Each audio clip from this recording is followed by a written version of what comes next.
we're not live. I thought we were live. I thought we were straight in. No, we're not live yet. Okay, so do you want to do the present? We're live. Hey, everybody, and welcome to this third segment of the Free Assange Candles, fourth segment of the Candles for Assange event. Right now with us, we have Alex still and Sleepy Josh on the ones and twos. But we also have many people from around the world joining us as well. So if you guys want to take a moment and have Alex kind of pass you around and introduce everyone. Hi there, everybody. It's good to be back again. So we've just been chatting behind the scenes, and we've got a whole team here from Canada. So we've got Peter, please. I don't know how to say your surname, Peter. Can you say it for me? Oh, you have to unmute yourself, Peter. So let's get you all unmuted. Shelley drums as well. If you unmute yourself, so we can all have a chat. We've got Peter Blytstefield. It's Peter Biesterfeld. Biesterfeld. Sorry, I didn't want to say it wrong. No problem. Happens all the time. Yeah. And we've got Shelley Drums, Twitter. Sherry. Sherry, I'm still. Sherry Drums. Oh, yeah, you've been up all night. Yeah. Well, I thought I just got corrected that it was Shelley, and I had been saying Sherry. Okay. And last but not least, we've got Shona Davidson here. And I don't know who the other person is because I can't see them, but maybe, Andrew, you could introduce them. I can't even see because it's quite a dark. I think she's coming to us from Australia. Who is that there? It's Danielle from. Oh, hi, Danielle. I'm here for 10 minutes. Sorry. Okay, why don't we go to you first then? So Danielle from People for Assange, you had a wonderful protest yesterday in Sydney, I understand. We did. Were you able to stream any of it? I mean, we had an issue with, I think, the rotation, or was it awful? I don't know. We were able to play one or two. I think we had 2 videos up on Facebook, and we played them both. I think we had a bit of trouble with copyright, so we had to shut one down. The last one. Yeah, but we managed to show the candles, I believe, earlier, and we could show them again, just to put it in context while you're on. Yeah, we can do that later once we talk to Toronto. Yeah, so tell us a bit more about yesterday. Well, it was a really beautiful event. Look, I don't know how many of us there were. There may have been 50 to 100, and we've got such a great team of talented people. So all the musicians, there were 5, and they're all on Team Assange anyway. So it was just so lovely, and there was just such a warm feeling. You know, if people were responsible for getting Julian out, he would be free. That's clear. You know, the street, was it generally positive? Yes, absolutely. And the police, they were actually just standing back, viewing, and went, you know, we're just going to let you do this. So I have to say, they were really cooperative. So did you have the restriction like Melbourne did that you could only have 10 people? No. Well, I think that maybe the law, it says 20 groups of 20 or 50 at the moment, but I think, you know, it came down to 1.5 meters or one. There was no talk about that at all. And we don't have the mask thing mandatory. So, well, I don't know if you know, but in Melbourne, they were handing out fines to supporters because they, you know, one more person than 10. So they did get fined. And they got fined. No, we've got. I've sent to Andrew some photos from Melbourne, and we might find more video from them on Facebook site on Melbourne for WikiLeaks. But yes, one of the posts I saw on Twitter, which I've sent to Andrew, which was really shocking, which was an elderly. It looked like an elderly supporter being given a fine, and this is in a time when none of us have money, right? Why couldn't they give her a mask? Disgusting, right? Terrible. Like, just, I don't understand it. I mean, free speech. Why can't we actually say happy birthday to somebody and meet and have a congregate on a street? I don't understand. No. We've had an easy time in Wellington, and I was telling people before, we managed to have billboards up for 2 whole hours and not a single person came along. We ended up deciding to take them away from the motorway because no police came to take us, and it was so cold. So we gave up. But 2 hours and probably about 50,000 cars minimum. Saw us, and it was on a day where Parliament was sitting for the first time. So all the traffic coming on that motorway are the MPs and the people coming to Parliament and government offices. So I think it was pretty effective. Really happy to have done that. But yeah, the police have left us alone lately in Wellington. Yeah, I mean, we tried to include them a little bit because we're there off, every Friday night, or most of us, someone's there on a Friday night. So they've kind of come to know our faces, and I think they're just like now backing off and just realizing, well, we're not cases, and we do actually have something real to say, and it's not bad, and they're just leaving us alone. Now, was it in your area that we heard about Indigenous protesters going out early in the lockdown, and they got picked up before they even went out to protest? Do you hear that? Is that in your area? It may have. I know we did have a Sydney protest. Do you mean part of the Black Lives Matter? No, long before that. Like at the beginning of COVID, I remember Ian Rose, or was it? No, it was Rain from Melbourne told me about it. So it might have been Melbourne, but the Indigenous supporter was the organizer, the main organizer for the Indigenous supporters. He was basically arrested from his own home or stopped from protesting before he even left his house. Outrageous. Yeah, I think he was actually arrested like 2 hours beforehand, and it was a socially distant protest. There was immigrants that were living in a hotel. I think it was like acting as a refugee center almost, and they were there in their vehicle showing support to them. And the organizer for the protest had gotten arrested a few hours beforehand, and they took his computer, his phones, and his children's computer and phone. So it was really, I can't remember the charge, and I don't want to say it wrong, but it was basically a some type of almost incitement charge, I believe. It's incredible. Wow. It's like pre-crime, isn't it? Pre-crime, although this is not even a crime, so you couldn't even call it a pre-crime. It's getting science fiction levels, isn't it? It is. Yeah. So yeah.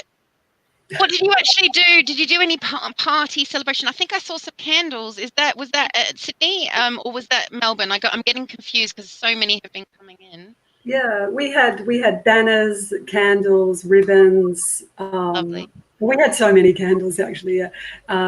Music, a cake, delicious cake, and then I think people didn't really want to leave. We just stood around together. People just wanted to come together, I think, to share this day, because if you're a supporter in your own world, and there may not be many of you doing anything, everyone wanted to come together. So that was the lovely thing. Like a normal party, let's go and celebrate somebody's birthday. So some of the people at Belmarsh were saying they were feeling it was a bit rude that they were drinking beer and eating cake and having a great time outside the prison while Julian is sitting there suffering. But we did actually get live with one of one of the chief prison CEO came out and talked to Dave online, on air, on Action for Assange at Slow News Day, and he said, "We're going to let Julian know you guys are out here, and we're going to get the message to him."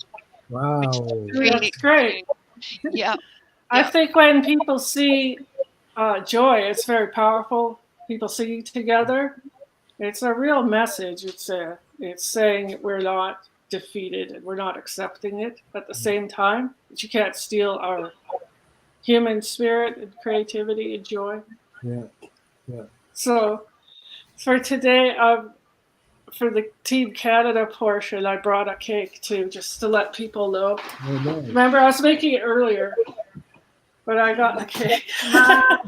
We were virtually eating it, and we were considering doing some whispering while we ate it.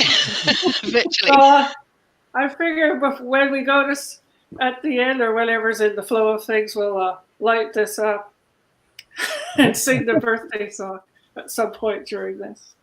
Fantastic. Fantastic. So, Right. well, you can go ahead. Well, Shelley, you said you had about an hour's worth of content. Shelley. Sherry. It's just a lisp at this point, okay? I do. I have a whole bunch of cool things to share today. I've got a couple videos in the works, just to talk about what we've been doing here, and how I wanted to sort of start off, and this is a great way to start, with just this really great energy around people who are supporting Julian, and how much that's influenced our art. And I wanted to briefly just share that the summary of when I first came into Unity for J, the online movement. They started asking for content and videos, music, and I saw you, Alex, out there with well, one was, and you know, you start, you think, oh, everybody's going to be doing this, I better get my stuff in.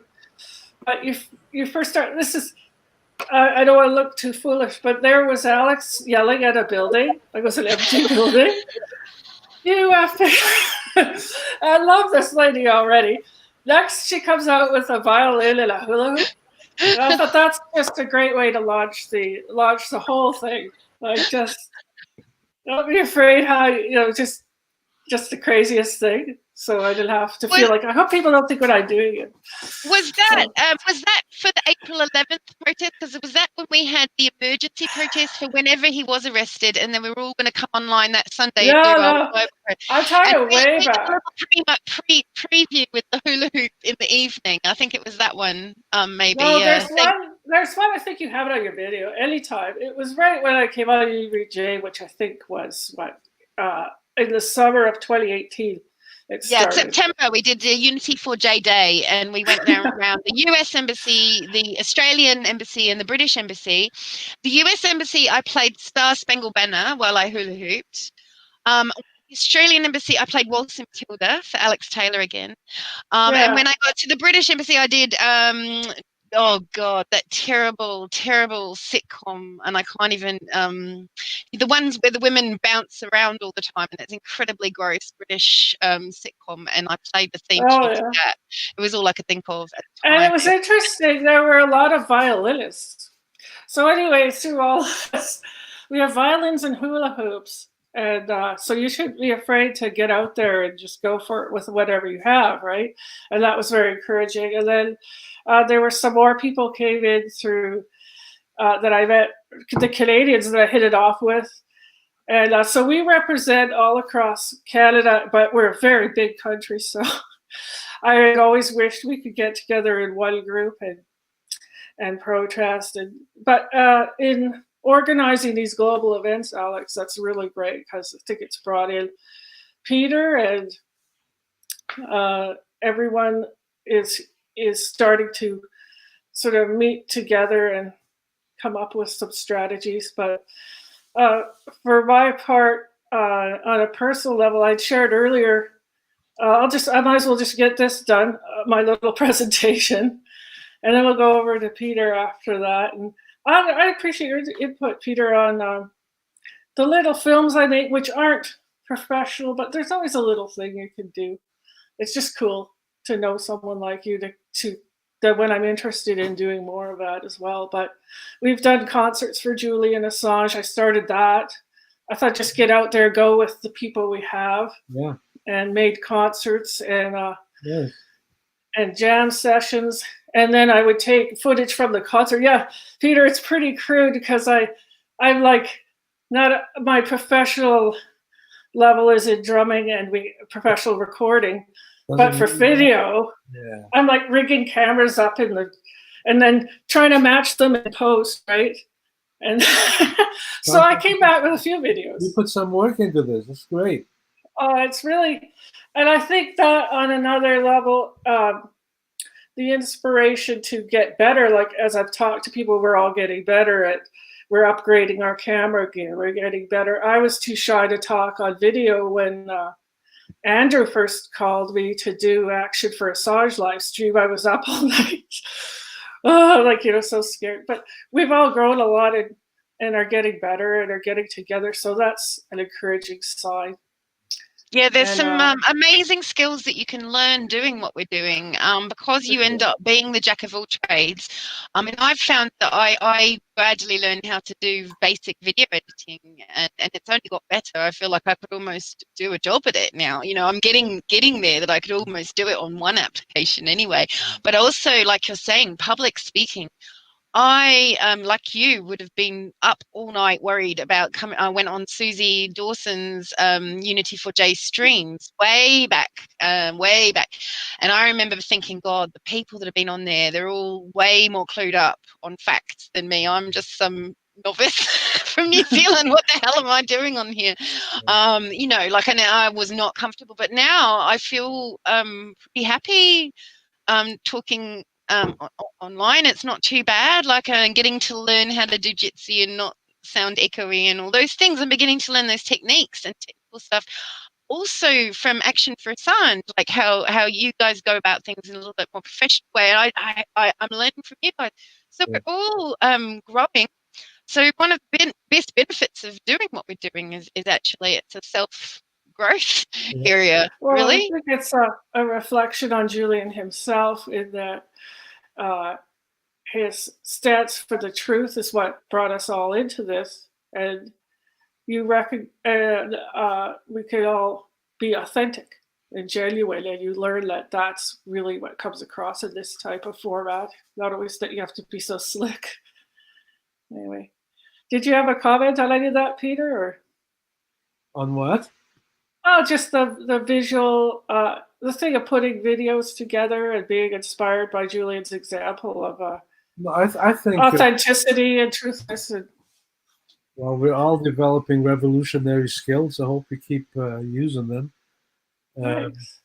I think some of the best storytelling out there is people like you, is citizen journalism, as they call it.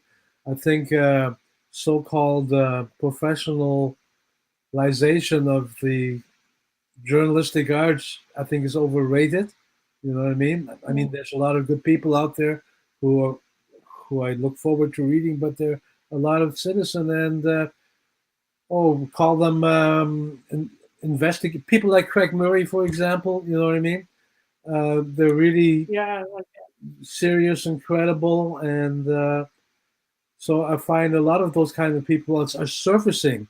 There are a lot more voices surfacing than there ever were before, partly because of media like this, and it's fabulous to see. Some of it, all of it is interesting. All of it is worth looking at, even critically, Anyways, yeah, that's one of the things about this, is we're all learning this stuff. Yeah. Well, I enjoy that people begin with their strengths and then they begin to stretch into other things. And that's all good. I think that is a reflection on Julian Assange himself, is the kind of people that I've met through this, that he draws, because they're going to be mostly true-hearted people at the beginning. And obviously, there's more of us out there that care about truth. And that's really encouraging to that side, the faith in humanity. And I hope we can get him out of there. And I'll share I might as well take this opportunity to share my letter that Christine Assange gave me for one of my concerts. I think Alex has gone away. Please do. No, I'm here. Please do. Oh, yeah. Please do. I'm here. Well, we were talking earlier about how, for me personally, you can get to feel alone a little bit, because, like I say, here's these true-hearted people at the beginning, like, who want to support Julian, and then you want it to grow enough to get him out of there. And we were talking earlier, Alex and I, about encountering his mother, which I'd love to bring up. Is just, I connected with her. She gave me this little spiel to read at my concert. I asked Susie, and she said, well, ask Christine. She'll talk to you. Like, I didn't think she talked to me like people that are well known. You don't expect to answer her message, but and I'm connecting to her. Just her as a woman and as a mother and as a person is the kind of person I'd like to be. You know, I don't have that female role model as much in my life. Like even as a drummer trying to do that, I mean, there aren't a lot of women in that. So anyway, I'll read the letter, get on with it. But I was so moved, I was just about crying. It has a nice thing at the end.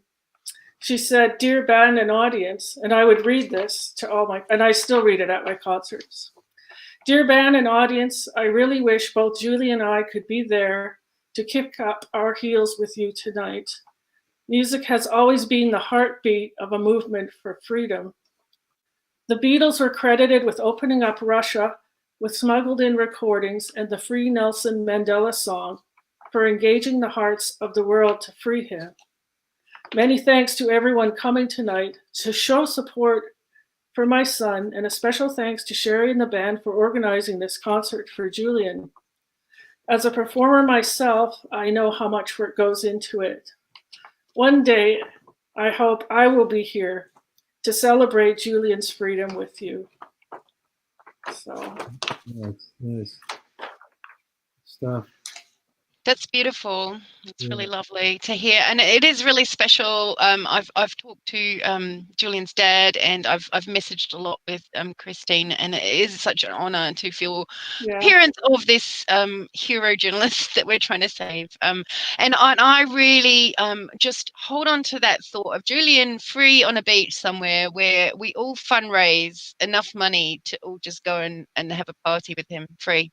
Yeah, because I mean, we all work hard. We've all, we've gone through Kevin's and all sorts of stuff in all our respective cities. We've got real people that fight against each other in these cities because just of, problems of, ego or whatever it is. You stop focusing on what's important. You start focusing on what it means about your particular area, and actually when it comes down to it, really only fighting for free press and freedom, the large issue, freedom, the large issue. And what am I saying? I think that we're such a family, and we will one day be able to all come back together, even if it doesn't all happen at one go, but maybe we can have at least Australasia and a Britain one or something. Well, Alex, you and I are going to jam together one way or another. That's part of that vision. It's great if we can find a way of doing that online. Like, I don't know how musicians can I have heard of something like that, so I'll follow up with you on that later. There's apparently one that keeps the latency really low, and you can actually jam with others. So will it work to New Zealand? We'll find out. Well, yeah.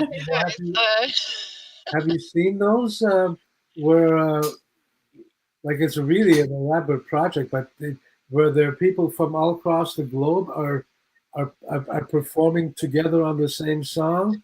Have you seen those? Yeah. Yeah, that's an app. I think each person records individually and uploads. Yeah, and then they cut it together. It's nice done, eh? They're really well done. That's something we could do too. You can get beat matching these days so easily. So once you know where the start is, you can easily beat match the whole thing. Even if people have done different speeds, you can bring them all together, can't you? I know the technology's out there. I just haven't discovered it yet because I haven't done an awful lot of live streams yet, and I've certainly not done much music live streaming. The other option is how I did it with Alex Taylor, is that you send me a track. And Timothy and I work on top of that, and then we bring it together and we can listen to it online, even if we can't play it online jamming it. It would be so much more fun to jam it out, though, because I'm a jammer, I'm an improviser. That's what I do. That's mainly what I do. So, does anyone want to kick in one of my videos, or? Brilliant, Josh. Why don't you go and do that? We won't be able to hear it, unfortunately, so you'll just have to tell us which one it is, Josh, and then the audience. If you pull this stream up on here. YouTube or somewhere, you can watch it and listen. You just have to mute your microphone so it doesn't play over top of the stream. Yeah, you can vote, and you can play it at the same time. It'll be just a little bit delayed. Yeah, it's like a 15 to 30 second delay. It's not too bad.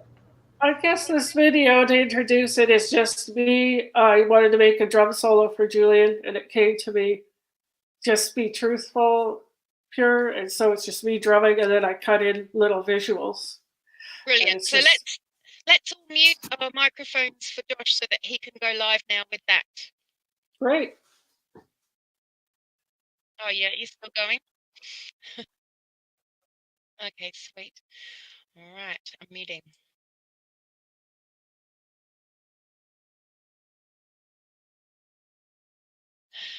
I've probably sent Josh too many videos, and now it's a question of finding between the one that Shelley sent. Oh, shame. Okay. Well, Andrew, you've been working all day. What have you haven't been able to get to a protest, but you've been working all day, right? Yes, no, I just got off work pretty much before I hopped on. But tonight, actually, some of my friends and I are going out because there's still some 4th of July celebrations. It's U.S. Independence Day tomorrow. Right. So there's still multiple cities around me that are doing 4th of July celebrations. So what me and my friends are going to do is go out to those locations and put up signs and banners and flyers and things. So that way, because a lot of them are like in your car kind of events now, just because of coronavirus. Yeah. But people will still hopefully see them and they won't be taken down. So that's the plan, is to paper them tonight. So when people come tomorrow to watch, it's there for them to view. Great. Well, Greg went out with flour and water and a whole bunch of yellow pieces of paper with black print on them, which was really graphically great, and plastered the entire Wellington with signs. And those stay on a long time. They stay on the pavement even when they're being walked on. They stay on electricity substation boxes. They stay on poles, and you can stay off anything that you're going to get in trouble for. Keep it on things that are not covering up other posters and stuff. And don't put them on trees. Don't ever put flyers on trees. That's really rude to the tree. Mean, yeah. We don't want to diss the movement, do we, with killing trees or anything like that? Okay, so Josh is just about to play. Shelley is a drum solo for Sherry. A drum solo for. Okay, Sherry. I need to bring some Sherry.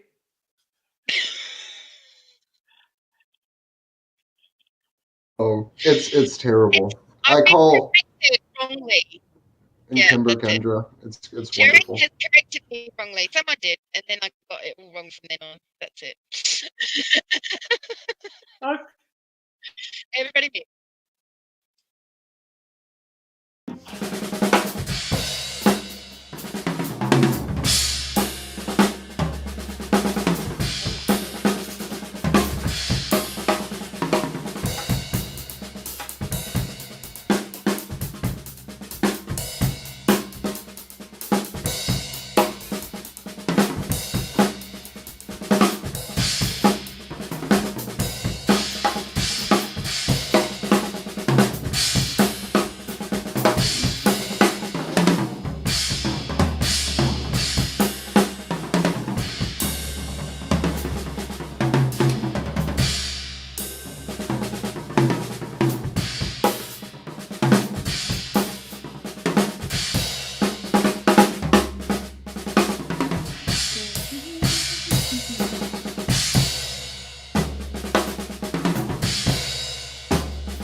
Hey, Sherry, could you mute?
So, Sherry, could you talk for a little bit about kind of what inspired you to make that initially and how you found out about Candles for Assange? This jump solo came about just from working with these videos over time. And I wanted to do a video for his birthday for a gift today. And what was happening for me is this is really cool. Thanks for asking that. I've been working on my music for 30 something years. And what's really cool about that video was in the moment I said, well, what should I do? If I'm going to do this for Julian, it just came to me. It has to be pure. If it's about truth, it has to be truth. And it was neat because when you're performing, you could be self-conscious, you could be over-intellectualizing, you could be working on your technique. But when I thought that way, I just had this breakthrough. It was like, you get to just play how you play. And so I just played from my heart for Julian and for all of you and for all the support. So that's where I find my voice is on the kit. So that's what was neat was this breakthrough moment after 35 years was actually caught on film. So that's why I felt it was important to share that. I think it says something for, again, for Julian Assange, that's what this is about and what he inspires and what we're all doing here. And then for Candles for Assange, that's just sort of coming from Unity for J. You're going to encounter you and Alex and everyone. So right away, getting in on those worldwide. This is one way to promote them or to show what's happening, right? So really sweet. I will see you later. Oh, that's very kind. Thank you. I can't see the chat where I am, so I'll look at it later. Thanks.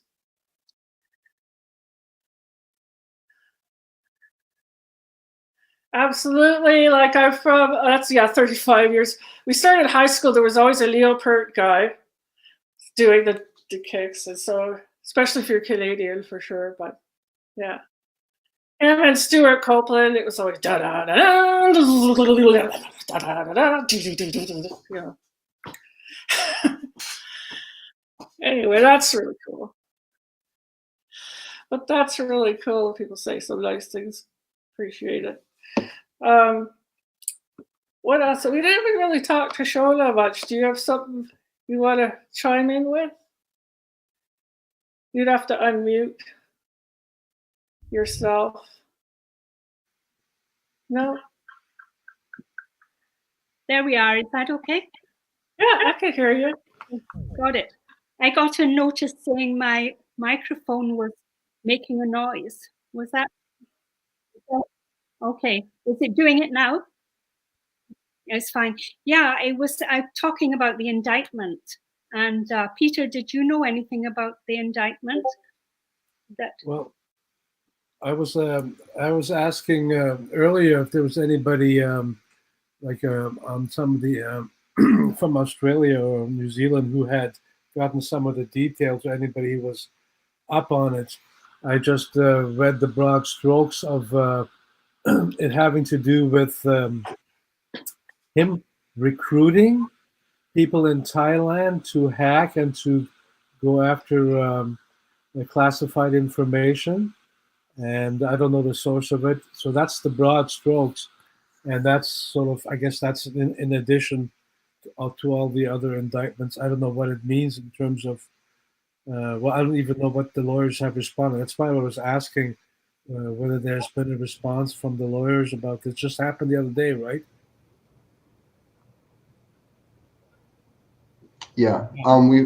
We found out, I believe it was Tuesday, that the lawyers and the judge hadn't received a copy of the indictment at all, that it had only been circulated through the U.S. media. But essentially what the crux of the indictment is U.S. and U.K. extradition law doesn't allow you to add additional charges on top of the ones you've already placed. So what the Department of Justice supposedly is saying that they're doing is expanding the scope of the conspiracy to commit computer intrusion charge to also include recruitment of hackers. And this was during the time period, and this goes back a long time, so this is kind of just best of my knowledge to recall this. But when there was actually FBI informants working hand in hand with WikiLeaks, almost in an entrapment ring, trying to lure people in, and specifically trying to get it so it made Julian seem like he was provoking hacking, essentially, like requesting services, more or less, which is still a function of a journalist, nonetheless. But that's essentially where it comes from. And I don't want to quote the gentleman's name wrong, but one of them is a pedophile, like has been charged with this, and the other guy is someone who yeah, and the other gentleman runs CrowdStrike, the DNC-funded cybersecurity company that accused WikiLeaks of working with the Russians to release the DNC and Podesta emails. So the people surrounding the indictment are either known informants or people still on the payroll of the intelligence community. So it's very much should just fall away with entrapment, but like everything else, this is just a show trial. Yeah, that's an astonishing. Yeah, they're breaking their own laws. They're making that up as they go along. They don't care. The thing that strikes me, though, other than shooting the messenger, because it's the same old dusty trail of musty, shady characters, but just on a higher level, the objective here is to criminalize, as it always has been, to criminalize whistleblower accountability journalism. You know, that's so everybody's going to get cold feet when they see this kind of stuff being pulled out of the air and pointed at them like a cannon. And people will be afraid of losing their sources. Then they'll never be able to talk to anybody in national defense and security, whatever they're trying to cover. You know, privatization, all those avenues of journalistic investigation are going to be dimmed with this kind of thing hanging over journalism's head. Niels Melzer really summarizes it best when he says that he has never seen so many Western liberal democracies come together to punish one man. And that's why on his 49th birthday, we're doing an online vigil instead of listening to him speak at some conferences, because the wrath of these nations are coming down upon him for simply revealing what they've done. Yeah. Yeah, I've been reading from the Electronic Frontier Foundation. I hadn't heard of it before. And they say that the indictment talks about the most wanted leaks of 2009. And they say that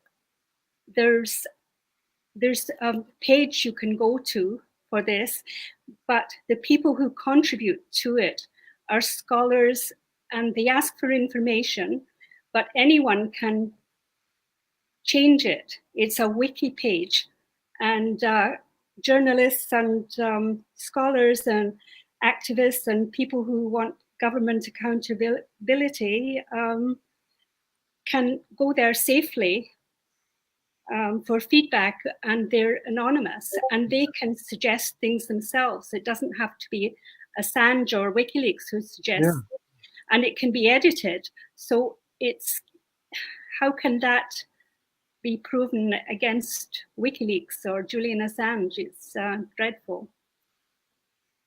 Yeah, I mean, that's what we need, right? I mean, we need more of that, don't we? They want to paint WikiLeaks as a rogue band of hackers directed by Julian Assange. The government would like to do that, and they throw everything they can at the judge to do that.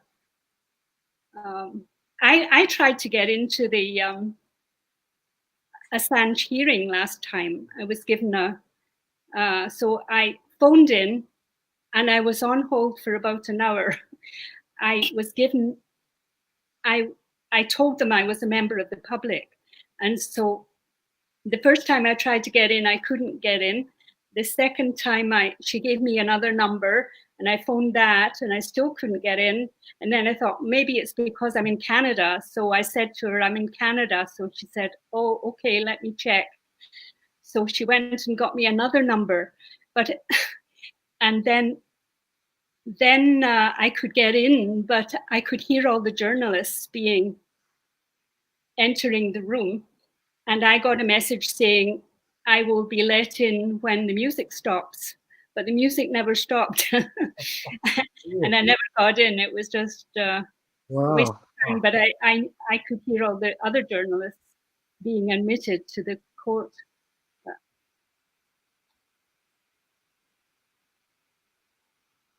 They couldn't. No. Yeah. And so that's crazy that they did that. I don't think they wanted anybody from the public to be there anyway, so they weren't going to let me in. But I was on hold for more than an hour before I gave up because I figured the hearing would be over. Well, this is what the fight is about, isn't it? I mean, stopping flow of information. I mean, this. I don't know. Earlier, somebody said this is a show trial. Of course, it is, and everything, the whole narrative that's being spun.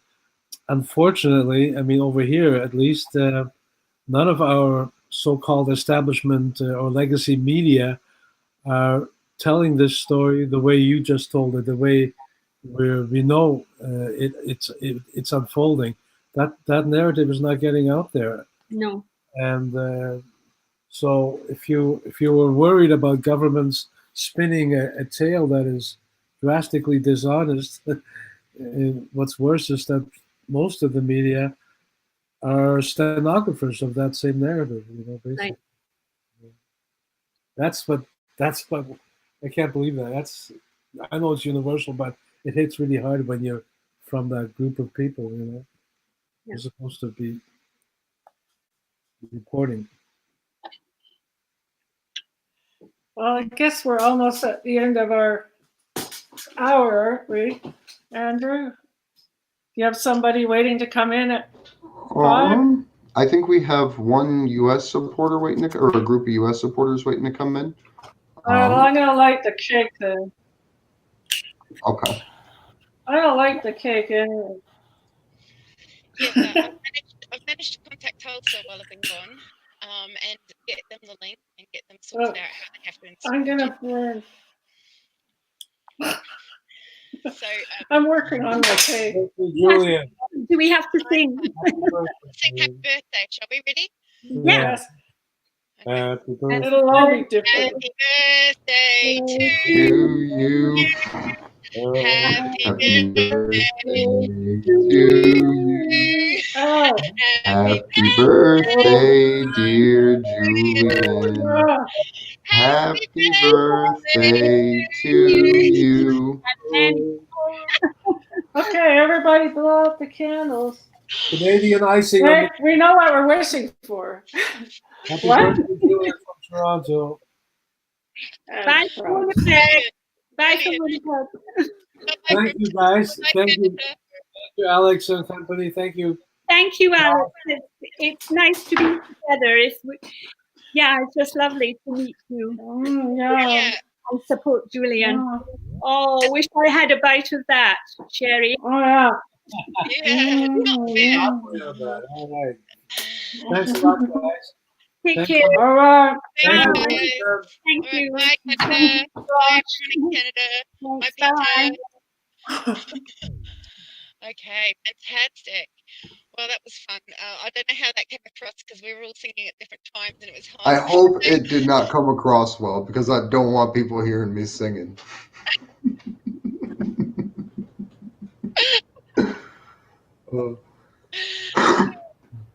Yeah, that's what happens when you try to sing with Cottonmouth unexpectedly. Yeah. Great.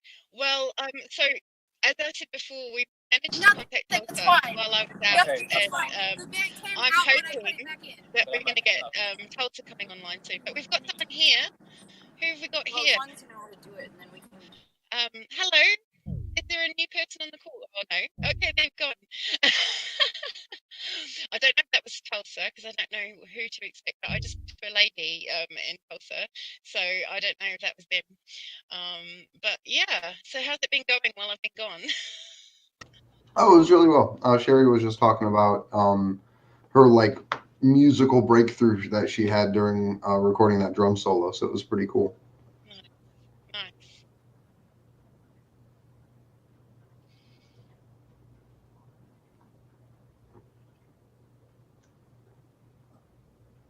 Mm-hmm.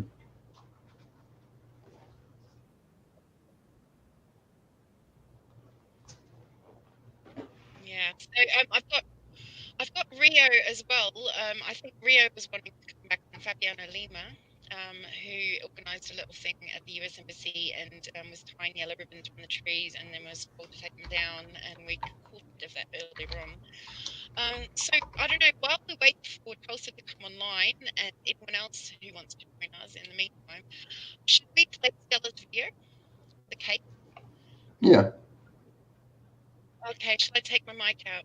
I'll take my mic out, but then I'll. Yeah, okay.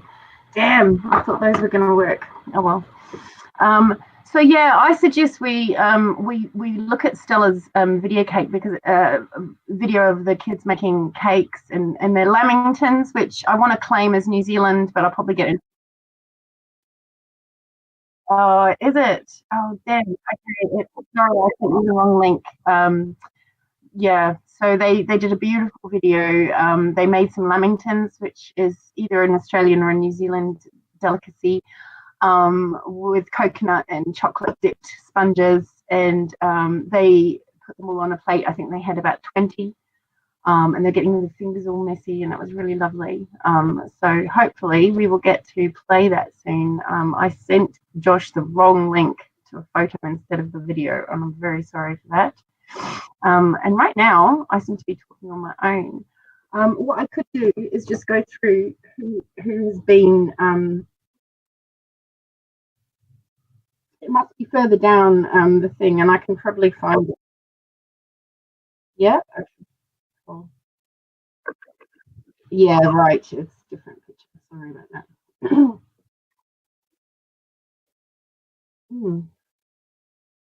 And the other person I contacted was Randy Critico, who asked me to email him the link. So he might turn up any minute as well. That's the other person. Yeah. Okay, this is Stella and the kids making cakes today for Julian's birthday. This is crafty egg. Well done, sweetie. Perfect.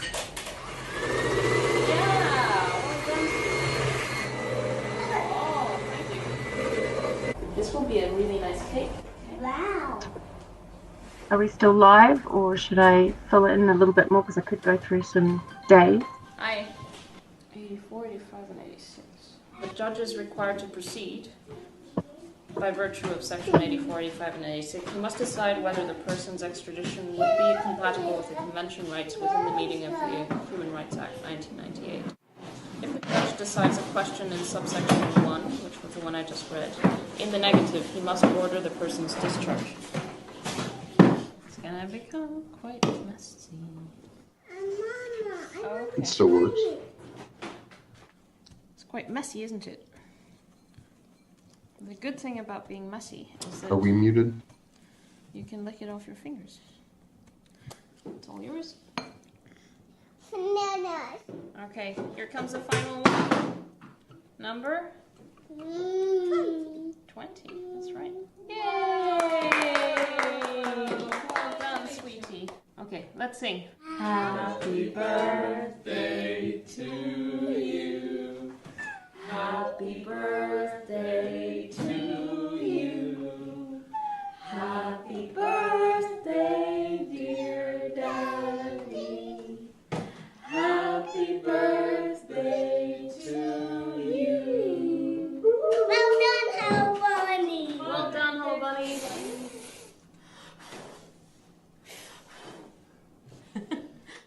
I'm ticket. Wow. Whoa. Okay. No one for each hand. No.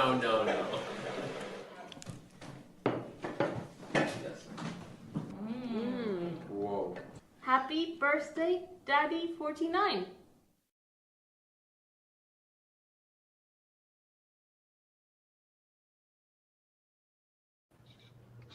Right, so we're back on Action for Assange, Slow News Day, and Unity for J channels, and hopefully, I don't know if this time we're managing to get it out on Periscope as well, on Twitter, or maybe not. Yeah, Right. Periscope turned off the Action for Assange account. We just can't even stream to it. And same thing for Slow News Day. It just comes up with video is unavailable, no matter what we try or do. What about if I gave you access to Candace for Assange? You do it. So you're restricted, and that's what stopped your Periscope, or they're not linked, or yeah. Yeah, Right. it's linked. They'll still let us broadcast to it, but then when the video plays on Periscope, it says video not available. Yeah. Well, I noticed when we did do Periscope, and we had loads of views as well. Yeah, and then it would just disappear from Twitter. It just wouldn't be there to share again. So really fun and games from Periscope, and really we're looking forward to the new Twitter. When is that happening? Anyone? There's like stuff like Mastodon as far as alternative platforms go. I don't think we're broadcasting to it right now. I might be wrong, but we also broadcast to Rockfin. Yeah, and DLive. Yep. So there's tons of alternative video platforms for people out there to watch us on too, because the Unity for J and the Slow News Day DLives we broadcast to, and also onto Twitch. But I think the most we've ever gotten on Twitch was like 3 viewers at a time, and one of them was probably me. So I don't know if that really counts. Yeah, well, they're really crunching us down, aren't they? I mean, it's like we need a new media network altogether. I mean, I know that Kim.com was working on something, wasn't he? Yeah, God, that's taking its time. It would be really great if that was ready to go, but he's got his own Supreme Court battle in New Zealand trying to stay here at the moment. And I don't know where that's at, actually. I haven't looked into it for a while. Well, I'm not sure if Tulsa's doing well. They're still uploading the app according to this message that I'm getting. So it's slow technology there. I'll just text them again to see if they're up for anything, and I'll text Rio to see if we can get Fabiano Lima in. Otherwise, we might be running dry for a little bit, unless someone to bring. We could, if we need a video, we could always play Taylor's Activism Munich video for. It goes over much better than I did the expansion of the conspiracy to commit computer intrusion charge. Okay, I'll try and find that link and send it to the group now. Okay. So Taylor, happy birthday message. Yeah, we have it in Saturdays, I think. Yeah, Saturdays are last Tuesdays. Yeah. Or the Tuesday before last. Let me rephrase that. I'm sending you the link from her pin tweet on Twitter, if that's helpful. I don't know if that will get you there. Yeah. So I just sent you through Taylor's piece. I guess it's a 2-minute piece on Julian. Yeah, she put out like a 7.5-minute one that was really good. But last time we tried to play it, it ended up playing Jordan Peterson indefinitely. So, do you remember that? We got trolled by everyone's favorite clean your room boss. Cool.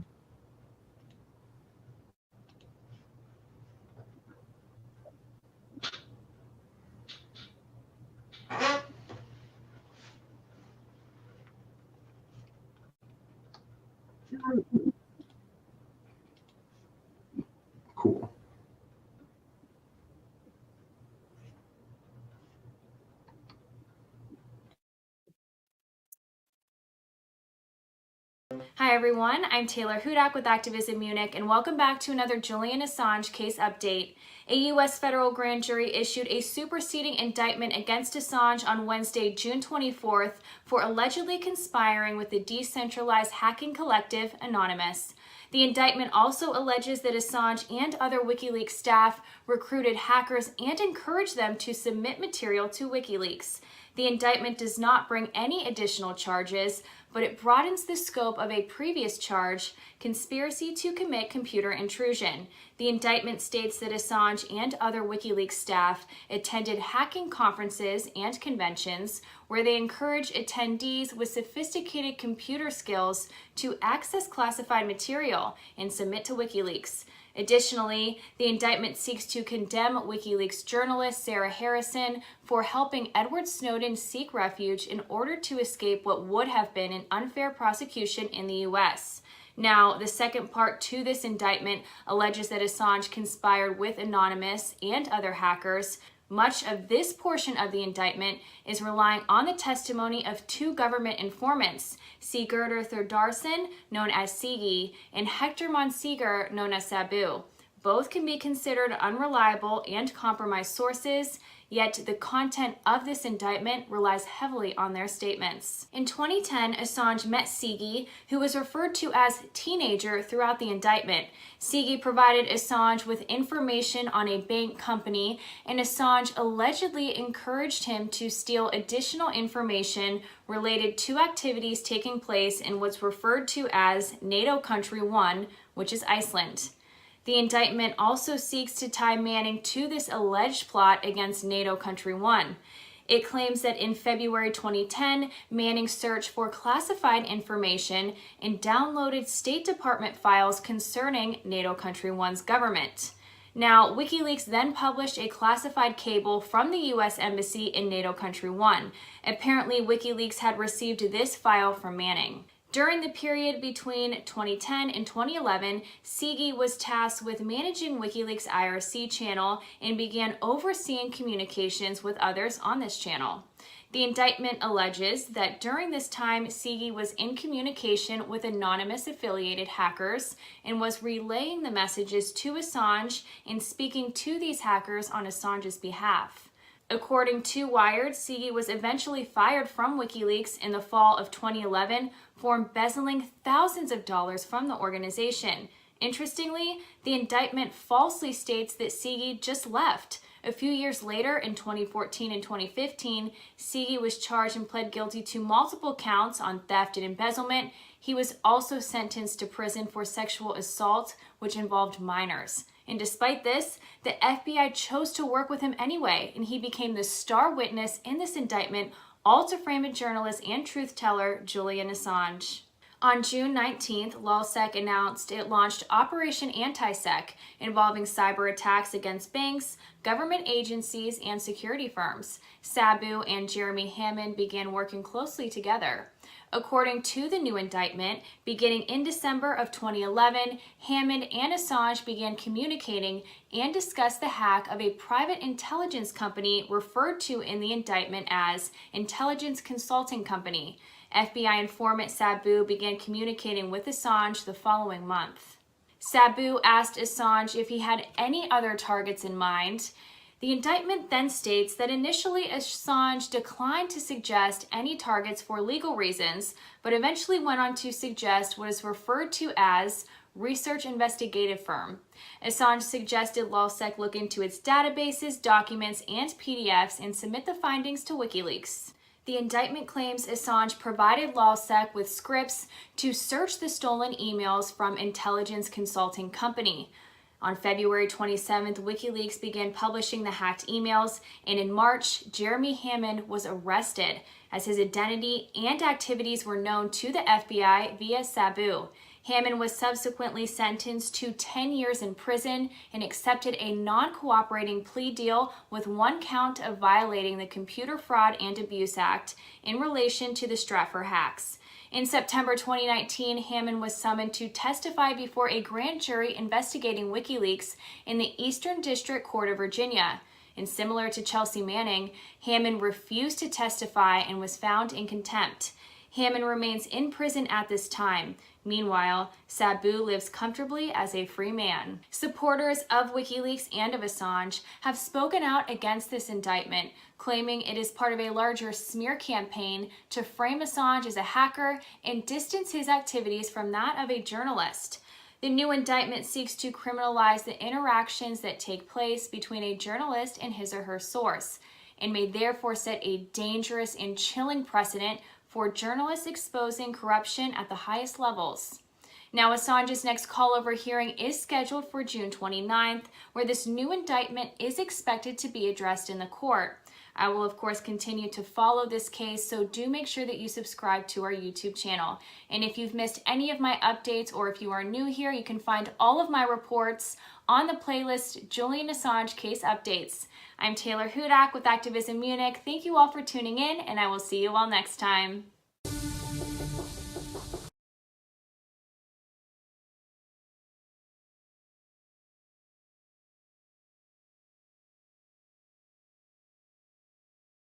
Actually, I think that Fabiana Lima is promising to find some headphones and come on soon. And then we've got Nat and Steph, cyber lawyer, coming in. They're coming in a bit earlier now, so they are going to be in about 15 minutes.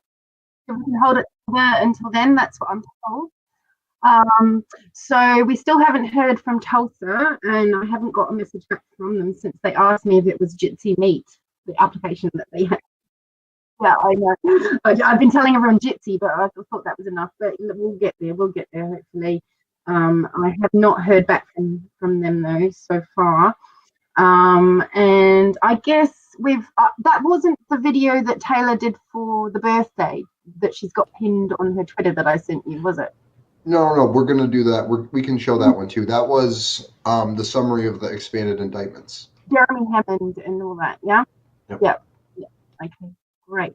And so what are your, I'd love to hear your take on the latest indictments and how you feel it's changed the playing field. I think they're really weak indictments. If anything, it literally is just more acts of journalism. Searching through archives, as far as I know, isn't illegal. Looking at things is not illegal. Looking for keywords inside of documents is not illegal. So that whole inclusion of provided them tools to query a database is really strange. And by extension of that, if there is an indictment there for querying a database, that database exists on their website and Google has queried that database. So would there be any guilt on their part for looking through this information and putting it in a searchable format? So it's really just utterly ridiculous. And the fact that there's a literal pedophile who is trying to speak out and say, hey, I got indictment for fraud. I stole thousands upon thousands of dollars. But this guy's bad. Like, I don't think that's how that really works, especially in a situation like that. Remember, folks, WikiLeaks, it's illegal to read WikiLeaks documents unless you're the media, apparently, wasn't it? Who said that? There was some idiot, wasn't it, in America? I think that was Anderson Cooper, maybe. I might be wrong, but I'm pretty sure it was him.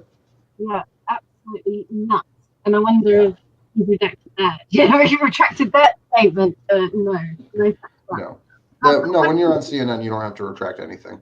It's fucking ridiculous. I was wanting to point people towards that may not know in America. We've had quite an active fight against Kath Viner, editor of Guardian, and Luke Harding in The Guardian. And I think that's fair and warranted, and we should keep on with that and maybe even do sort of dive-in attacks on Guardian. But now I would like to also add to the list of the worst offenders, Sydney Morning Herald, after they published a story this weekend during the week that said Julian Assange is not a journalist, he's a hacker. And you know how that story before it was he's not a journalist, and they couldn't think any good reasons. Now they're going to use this latest indictment to smear him, and I think unsuccessfully. I think it's just becoming more and more apparent to everyone what's really going on here. So while Fabiano is joining us, he's just connecting his headphones, so I think he's ready. I thought I might just read through chronologically the main events on the schedule that we've gone through so far, so we can recap on the cities that have done the main actions. It won't be all the solo ones, but it will be most of the ones that we knew where the location was or they were having an online protest. Shall I go through that list? Yes, please do. Okay. So if you haven't seen it already, there's a crazy schedule. I don't know if you can actually see it there, but it's on my tweets on Candles for Assange at the end of a really long thread. And it sets up the way that the actions kind of rolled out around the world, starting in New Zealand, in Auckland, and ending tonight in Toronto at 10 o'clock with any luck. Now, we're not promising to go live for that entire time, but we have managed to cover a whole lot of these events. So I'll go through. So we had Auckland first in New Zealand. They started at 12 noon. So they're officially the first act, and they were on the Aotearoa Square in Auckland, and lots of yellow ribbons there. And we've got some video from them. Then we had Southport in Queensland, where we had Liliana Corridor, Dr. Liliana Corridor, who's a well-known Assange tweeter, and she stood there for an hour at Australia Fair. Then we had Melbourne do the first of their events, and that was at the US consulate at midday. And then we had Darwin starting up their stall, and they were there from 11 till 7 p.m. all day with cake and stall and pamphlets and giving out information. That's one of the girls that was originally in Alice Springs, and now she's moved to Darwin and starting it up there. And Fortress 1977 is the Twitter contact for that. Then we had our Wellington one, which I've talked to about a lot, and we've shown some video from. We had music and lots of things going on in the centre of town yesterday. Nikki Hager did a speech just straight afterwards in a church around the corner, and we all went to go and look at that. There was about Five Eyes and New Zealand's involvement in that, and we played some of those speeches as well from Nikki Hager, New Zealand's investigative journalist who has worked on WikiLeaks releases and is a friend of Julian. He was one of the people that actually helped instigate the journalist statement, speakupforassange.org, which had about 30, oh, sorry, I've just got a message there, 1,300 top journalists signing an open letter for supporting Julian Assange, and included in that list was Chomsky, Daniel Ellsberg, Chris Hedges, and our own New Zealand's Nikki Hager was second on the list after Serena Tanari, who was really the person who instigated the whole thing from Switzerland. So she's an investigative journalist as well. So after Wellington, Melbourne came back in again and did the UK consulate, which was at 3 o'clock their time. And then we had Sydney going at the town hall with candles and birthday singing and all sorts of stuff, music.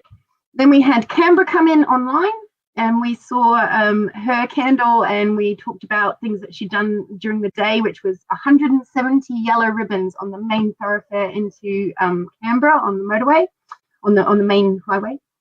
And then Melbourne did their third event, which was a street event again, which is a weekly event at Flinders Street Station. So they did a party at that point. So that was the third event from Melbourne for WikiLeaks, which is just amazing. Rain there is a Kiwi, actually, one of the key people there. Then we had Perth doing their online event, and we have, their street event, and we haven't got any footage from them yet. I haven't even heard from them, but I think they finished up last night quite late our time. Then we had a German city called Flensburg. I've not heard of it before, but they had a midday protest. Then we went to London and we saw Belmarsh live. That had been going since midday, and that was wonderful. We got some incredible footage there, and hopefully we'll do some edits of that and get back to where the prison governor comes out and talks to our live stream and tells them that he's going to tell Julian about all the protesters outside and all the birthday celebrations going on for Julian outside. So that was really heartwarming. Then we had Vienna doing a little bit of their protest online and on the street. We had Evie on the stream a couple of times. Then we had a whole assortment of German cities all going off, one after the other. Hamburg, Cottbus, Frankfurt, Köln, and Munich all went going off on the one day. I think they had 10 events over this week. We had Saint-Nazaire in France doing something last minute, and I haven't checked in with them yet. Then we had Rome did a protest at the US Embassy, and then we had Chicago. They had a couple of people turn up at the Bean, I think it was, or a monument in town. We had Denver, and we had Kendra on, and we talked to her. Oh my god, problem with names, but it has been a long time without sleep, so do excuse me. And then Denver, we had Rio on the street. We had Natal. Now Natal I want to speak about because I'm hoping we're going to get some footage from them. I really wanted to talk to them, but I think language was the problem. And they did a mass. They did a Buddhist ceremony. There were lots of prayers for Julian over a 4-hour period and lots of good vibes. She told me there were people from all different religions who came and did some prayers for Julian, which was really lovely to, and they lit candles and they did all that stuff. So really lovely to hear. That's just a little bit north of Rio, who we're hopefully going to talk to soon. And then we've got Mexico coming on shortly. We have, hello, Mexico has just arrived. We have Tulsa, who are letting off balloons on their walk, and we're really hoping to capture that, but we're having trouble connecting to them because they're out and about, and perhaps they're out of network. It's not possible to know really what's going on. We've got Concord is doing a protest at 5:30 to 6:30 outside the Concord State House. Then we've got then we've got Toronto at the very end of the program, 10 o'clock. We've got Steve McMaster. He's going to go out to the US Embassy and light some candles, and hopefully we could come back in live and see if he wants to talk to us. It just depends, really, if he's filling up for it. Alex, now, how are you still awake? I know. Well, I've had 3 hours, so it's awesome. Okay. Yeah. So you have managed to reach Stephanie as well to bring her on a little bit earlier? Yeah, she's trying to connect right now. Brilliant. Okay. Well, we still haven't got Fabiano coming on, and he was saying it was going to be seconds, not that long ago. But anyway, I will try and reach him again. Andrew, anything to add? I'm just impressed. All of those cities pulled together. Hi, Andrew. That's just that's a feat of strength. How are you, Nat? Fine, and you? Oh, I'm doing great. Thank you for joining us. No, thank you for inviting me. Absolutely. How's everything going down in Mexico right now? Not that good, but I mean in general, but today was a very nice day. Good. So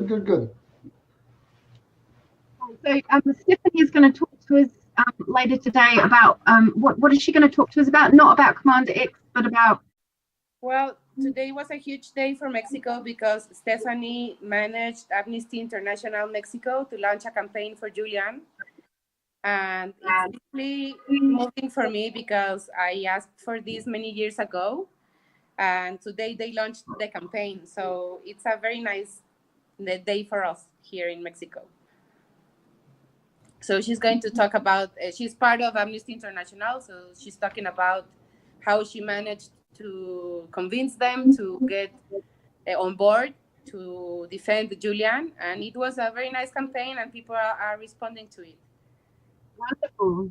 Yeah, so I wanted to show you first these beautiful posters that we posted in Mexico City. It's Happy Birthday Julian in Spanish.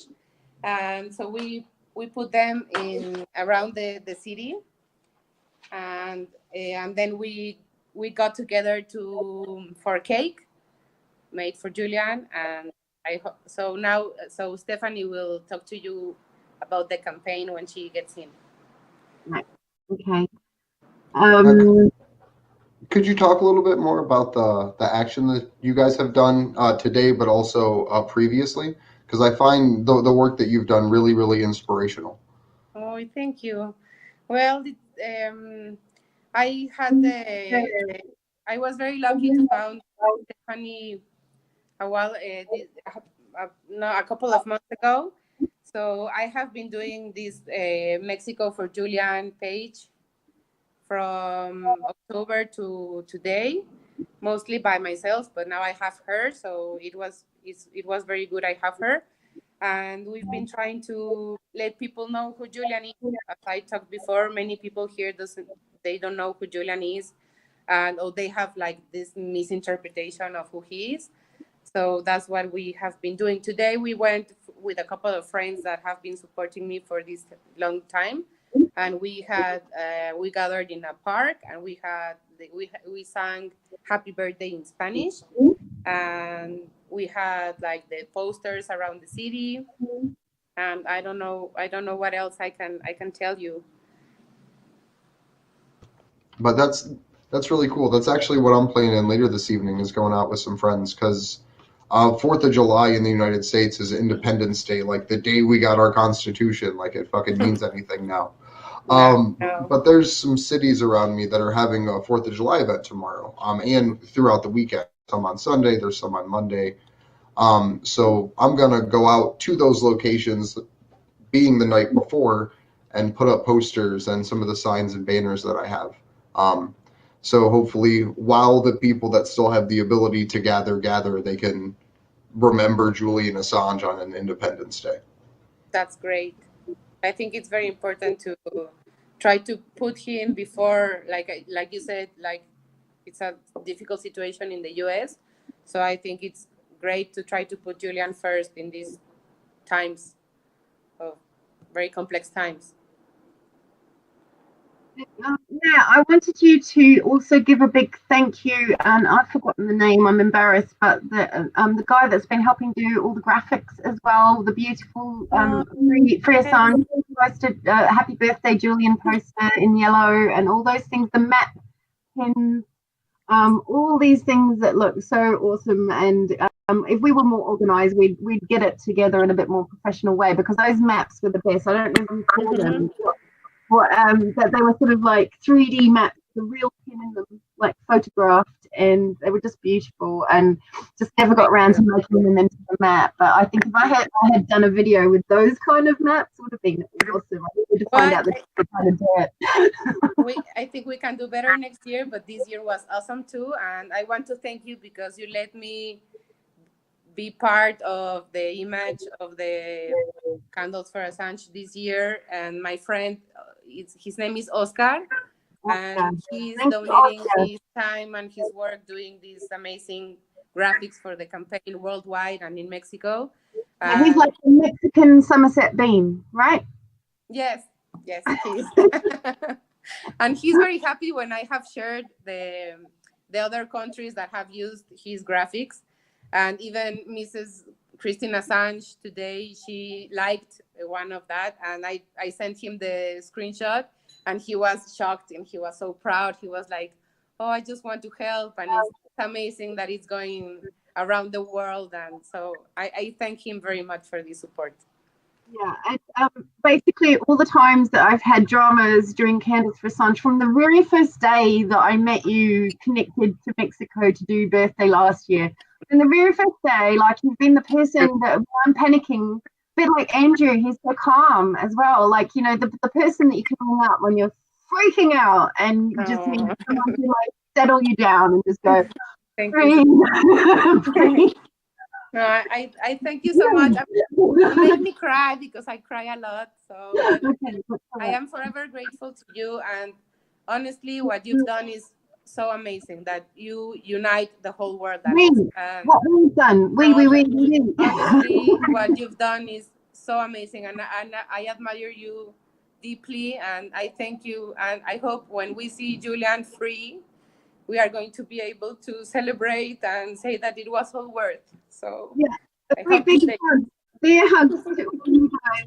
I just can't wait to meet you in person and give you the biggest squeeze. This is going to be all worth it. Yeah, totally. So we do have Stephanie that hopped in here with us. How are you today, Stephanie? You might have to unmute yourself, Stephanie. I don't know if she can hear us. It might be a picture of Susan, so we might need to message her in there. Oh no, she's here now. So Steph, can you see us? Stephanie Valerio, unmute please. Can you unmute so we can hear from you? Hello, how are you? Hello. Hello again. I do very well. Thank you for joining us on the live stream, especially at last minute notice like this. It's great. Yes, it's a great day and a time to remember Julian, and we hope he will be free very soon. So, can you talk a little bit about what Amnesty International has decided to do recently, and the accomplishments you've managed to make there? Because I think that's one of the most exciting things that have come in the last, I don't know, year now since Julian's been in prison. Well, first of all, I have to say that I'm not a spokesman from Amnesty. I'm just an activist, but I believe that Amnesty cares about Julian. Sometimes it's very difficult to give or to make actions because it's a huge movement. It's the biggest movement of human rights in the world. So maybe sometimes it's difficult to make an action because they need to review and to check all legal things, and they have to acknowledge all the other amnesties in the world, no? So in Mexico, I am an activist. I'm part of the youngest part of Amnesty.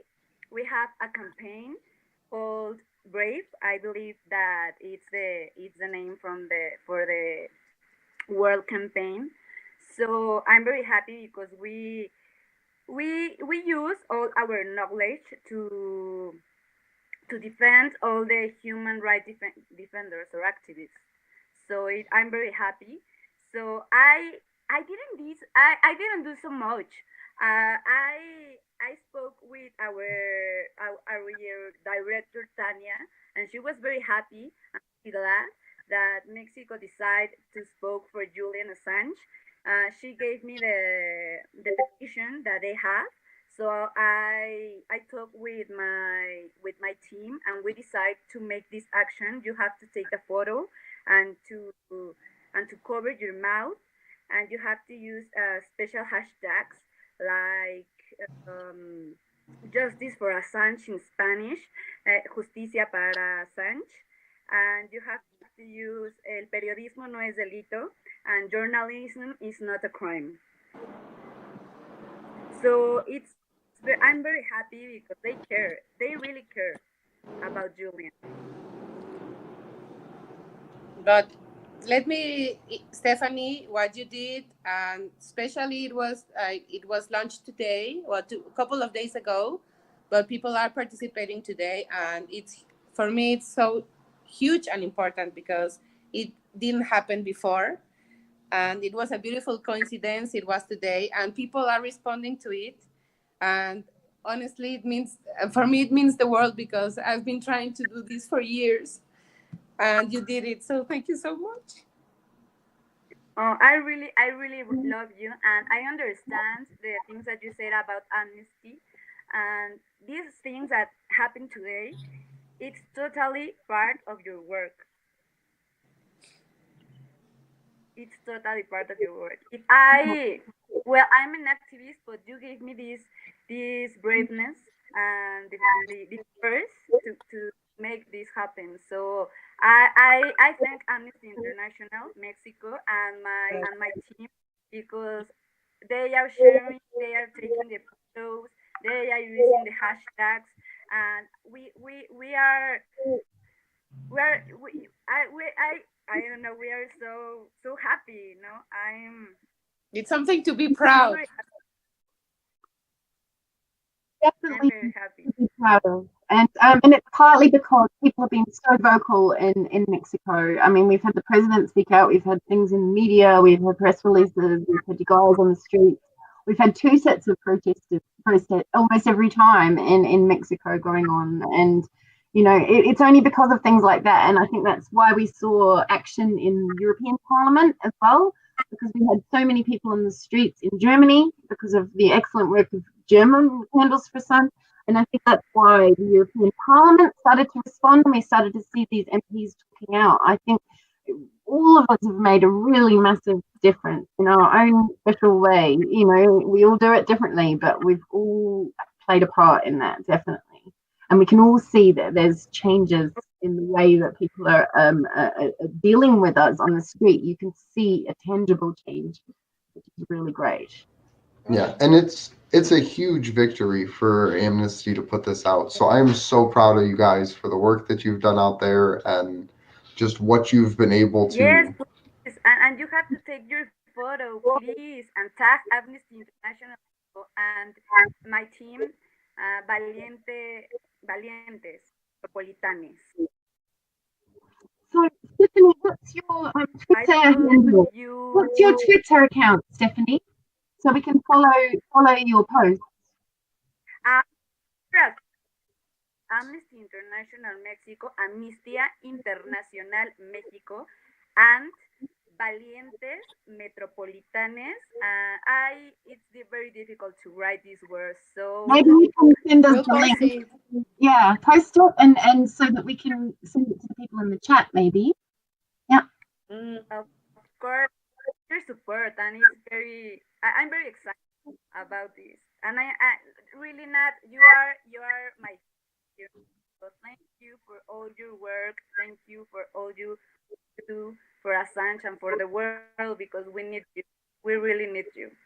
Thank you. Yeah, and like all the people who are being effective, if you're being really effective, then you're probably getting attacked right now, by Kevin or what him anyway.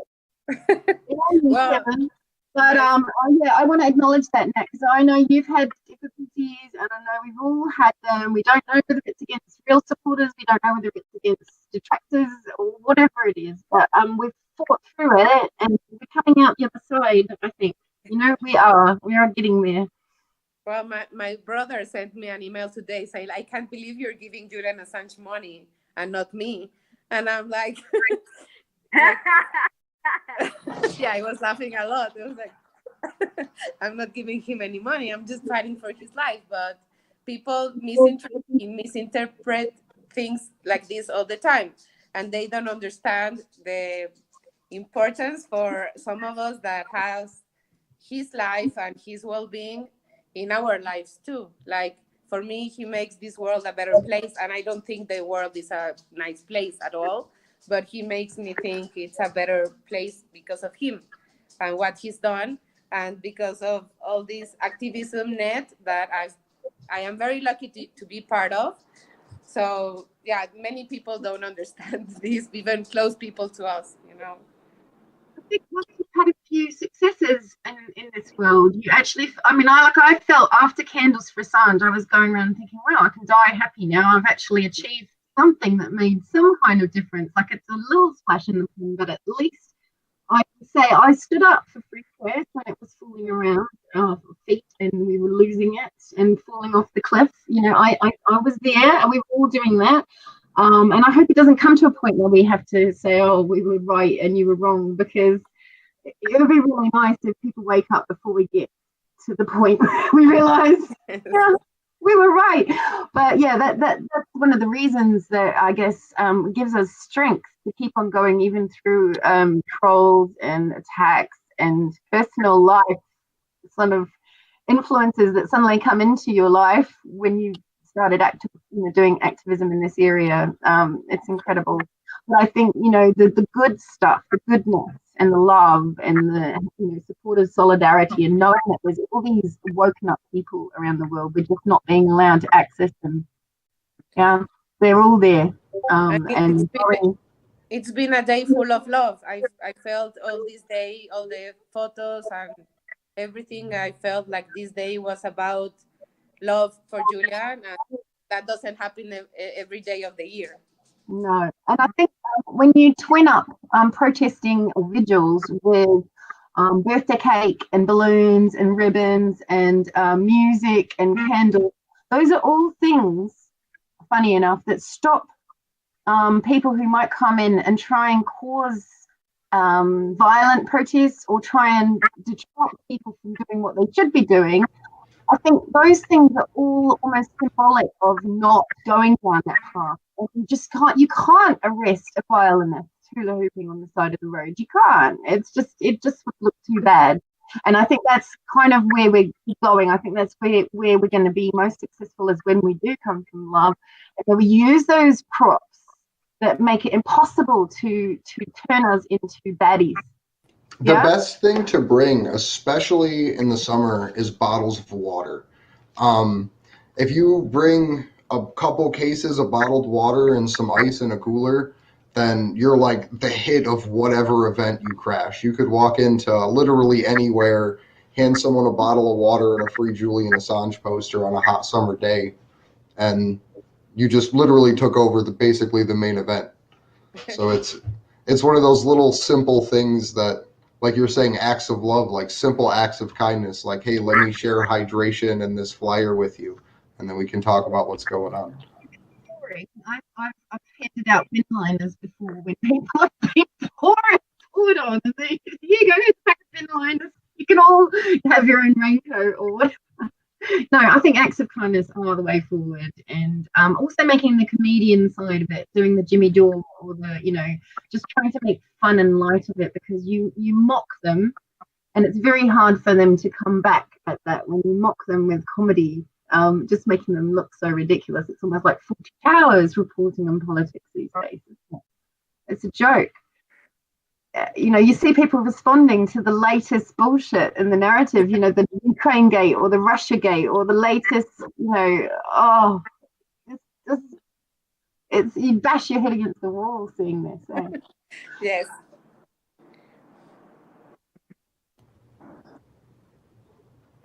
Well,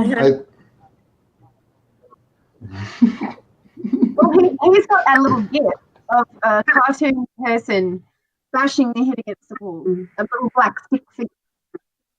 And so one time when he kept on repeatedly asking me on World Press Freedom Day, just before it was about to go on, I still didn't know the schedule, and he kept on asking me when to go on, and I still was like, look, it's all open, just choose your time. But we were like miscommunicating, and in the end I got one of those. I'm like, oh, no.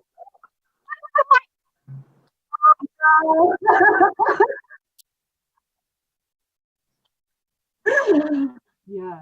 Oh, well, he might be still driving back from San Fran, right? I don't know how far away he is. He's messaging right now. He's trying to get in, but accidentally. I just resent him the link, so he should be on in a minute. Yeah, I think Fabiano is saying that he can't get in. Something to do with security. Yeah. I don't really understand, but MIUI. I don't know why he seems to. It says, okay, can you tell me what this means? Veja o que é compartmenteie? And then it says something MIUI. What is that? Veja o que é compartmenteie.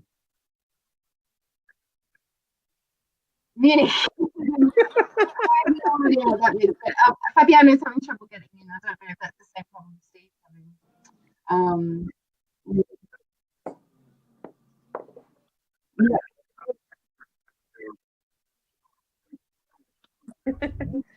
No, I mean, I could put it in a translate and see what it comes out like.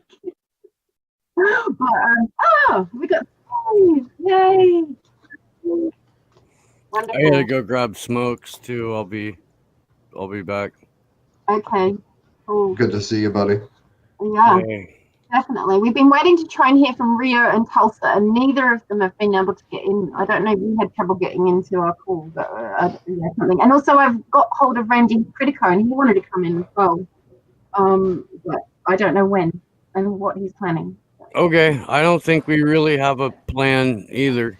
Yeah, I don't think we do. I think it's kind of just go with it.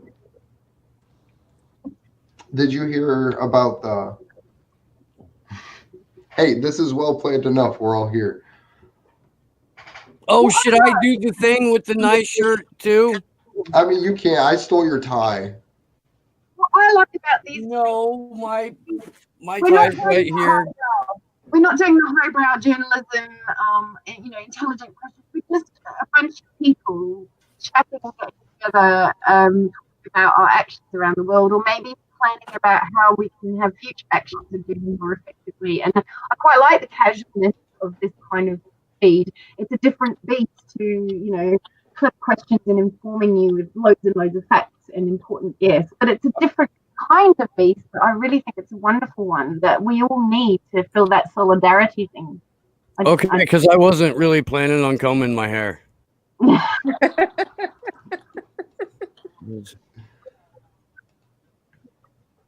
Yeah. Oh, it was consulate security that just kind of kept harassing the organizer guy about hanging signs on a freaking plywood construction barrier. Yeah, that was technically private property because it belongs to the consulate. Where did my smokes go? Where was he? It's been a long day, man. It has. How have we been going, Josh? I know Josh is taking his dog out, but I think you're back. Because I started I did my first live feed from Wellington about 24 hours ago, 25 hours ago. And then I came back on probably 18 hours ago and didn't really get off apart from 3 hours. So we've been doing quite well. I don't know how you do it. I saw you it was like 3 a.m. for me, and now it's like 8 p.m. for me, and I don't know, you're still going on. Mm-hmm.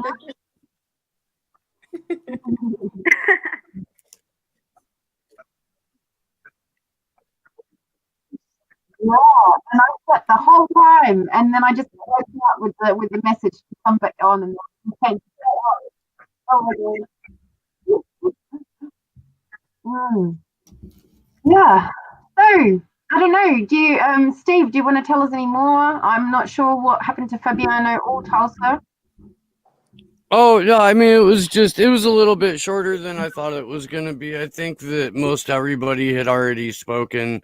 I was planning on it, but then I turned around and I was like, oh, they're packing up. Okay. Well, I'll hang out for a little bit more anyway, because it's almost a 2-hour drive.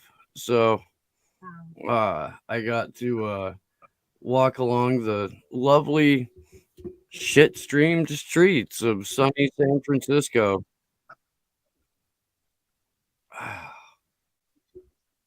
Dude, and I have to go through the TL on my way out, Yeah, yeah. Which is just an exercise in depression, driving through the Tenderloin in San Francisco. Hi, I'm here. Right now I'm here. Hi, everyone. Hi. Okay, good pleasure to meet you here. Are we live right now? Okay, I'm Fabiano Lima, but I am with other cell phone, and this is a security cell phone. And I need to, oh, hi, Alex. You are very, oh my God, Alex, you are pretty. Pretty woman. Oh my God. Oh, yes. Yeah, my voice is good. Okay, my headphone is good. Can you hear me good? Oh yeah, man. Okay, good. Okay, let's go. The yellow ribbons around trees outside the US Embassy in Rio, is that right? Oh yes. Oh, but at the embassy, for 2 hours ago, for me it's dangerous because the police is watching me. And Rio de Janeiro is a dangerous city. Oh yeah, but here in my home, oh no problem. But it's okay. I have pictures here and something to post on our event. And I'm feeling wonderful with you and with everyone here. Okay, free Assange, free Julian Assange. We are fighting for Julian. We are fighting for freedom. We are fighting for free speech. Okay, it's. Oh, very good. Very good. Okay, this is my real face. Randy Credico there too. I think we might have. Yeah, hello. Hello. I snuck in. And Mexico and San Fran and New Zealand on at the moment. Really? Yep. Wow, I'm like, I don't want to say where I am because a few people want to kill me, but I'm somewhere upstate. I'm somewhere upstate. That's all I can tell you. Okay. Upstate New York. Right, and have Hello? you had any luck finding Anon Scan? I know that they went missing and you were calling out for them. Have we heard from them yet? Whom? Anon Scan. No, Anonymous Scandinavia. I have not heard from them since he made a video for me. His last one is an interview I did in July 2017 with Stella Morris and Julian Assange, and he took and isolated that, made it into a video, and put that out there. And he was helping me with every one of my shows this year.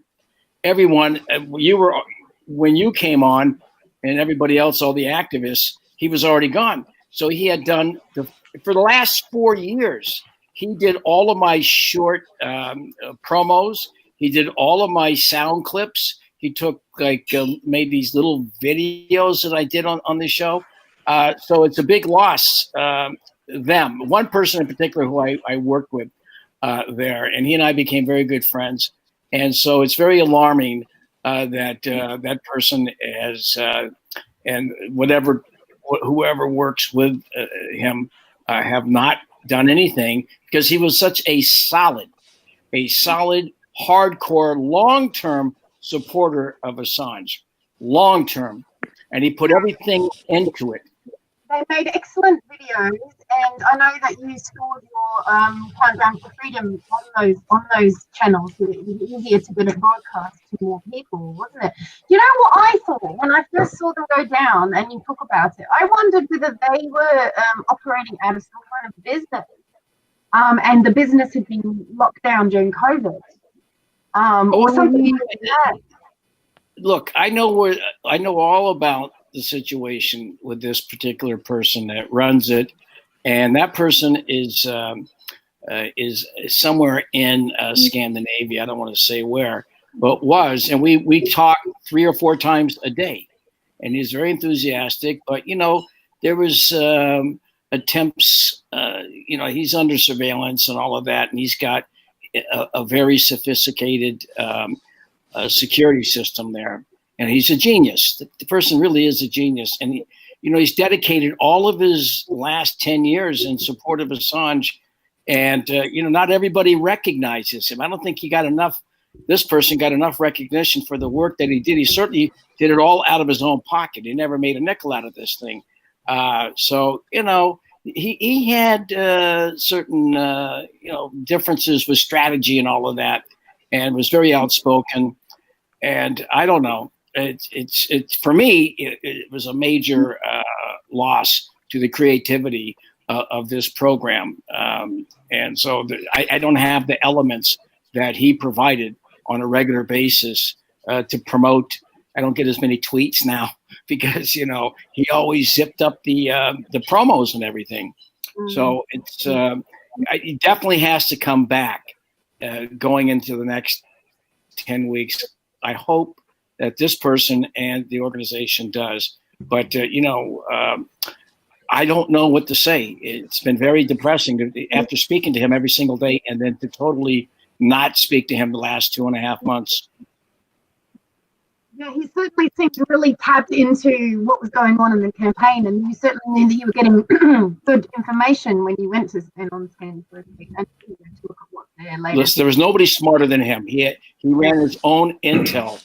He used to say he ran an intel organization because he could figure out anything. He knew everything that I did. He knew that I was shadow banned. He was able to find out that I was shadow banned.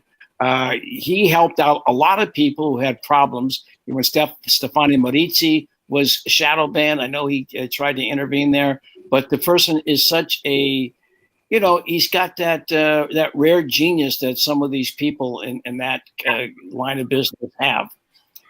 And at an older age, and most of these guys are like 25 that have it, 30, but he's like closer to my age. And, he just had good politics, cultural awareness, and knew everything about what was going on with the NSA, with the GCHQ. I mean, he just, it's a big loss for him not to be functioning at this critical juncture, because he really did lift up the spirits of a lot of people. And that's, I've spoken so much about Anonymous Scandinavia, but you're all there. I admire all of the activists out there. For many years, I'm a street protester. I'm an organizer. And I know that's the key to this right now. It's not in the upper echelons. It's the street movement that, that gets people, whether it be the French Revolution, the Paris Commune, it's the people on the street that you got to get the asses of the masses onto the streets. And, in this country, we still haven't been able, as much as I've tried for my little portal, haven't been able to influence enough Americans. You got the right that doesn't like him because of his exposure of crimes by the U.S. military and its various intelligence agencies. But he also doesn't, liberals don't like him because they've smeared him so badly. And they're so angry that Trump won. It's very difficult. It's critical to get them. It's better than to antagonize those liberals and be mad at them. That's not working. The best thing is try to get them on our side right now, so they start writing and understand how critical it is for their own future that Assange not be extradited and then ultimately convicted. So you really have to influence the American public opinion. It's a stupid country. What can I tell you? You can't even do it in Australia enough, right? But more of a percentage there.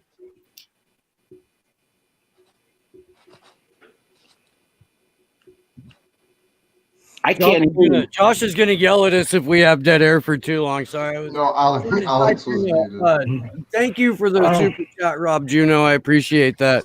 It's one of those moments of bipartisanship in terms of the upper echelons that you were speaking of, Randy, that that you only see when there's like a massive military budget to be passed, or some sort of, deeply nefarious surveillance bill, and we've got a near uniformity of opinion and even talking points from both the Republicans and the Democrats about Julian Assange. Both Mitch McConnell and Joe Biden, within months of each other, back in I want to say 2014, referred to Julian Assange as a high-tech terrorist, and they used that exact phraseology. So it's not like they had similar talking points. It was identical. George Carlin, of course, used to say that bipartisan just means that a larger than normal deception is taking place. And I think that we see a lot of that on, I guess, quote unquote, both sides of the aisle here politically. I don't know if there's I don't know if there's necessarily a political route to go towards, at least here in the States. Like, I think the people that are getting a hold of members of parliament in the UK every day is a necessary action. Here in the US, it's, I don't know, oligarch solidarity, I guess. Yeah, I think the most effective route here in the US is through contacting different activist organizations and different pre-existing groups, just so that way, while they're acting and talking, they remember that a free press is at risk right now, and the right to literally share information that is counter to the government narrative or harms American national interest. So it's something that every activist group and every different thing, from the Ron Paul Liberty Institute to like the Democratic Socialists of America and pretty much anything in between, it's those organizations that will ultimately, in my opinion, be able to have the largest amount of influence, because they're the ones that have the people that are paying attention. Hey, wait a second. Have you heard anybody from the DSA come out strongly in support of Julian Assange? The individual members have. I've gone to like the DSA Cleveland meetings here and spoken with them about it. They gave me the floor to speak for about 10 minutes. I don't know. I don't even know who they are. Oh, OC would be one, or the most progressive members of the House of Representatives. I haven't heard anyone from that. Maybe Rand Paul. You need somebody other than him, and he's not DSA, of course, in support of Assange. No, the only representative that really went on the record for Julian Assange was Tulsi Gabbard. Right. And I don't even know if I believe that, to be perfectly honest with you. I want to, but it's hard. It really is.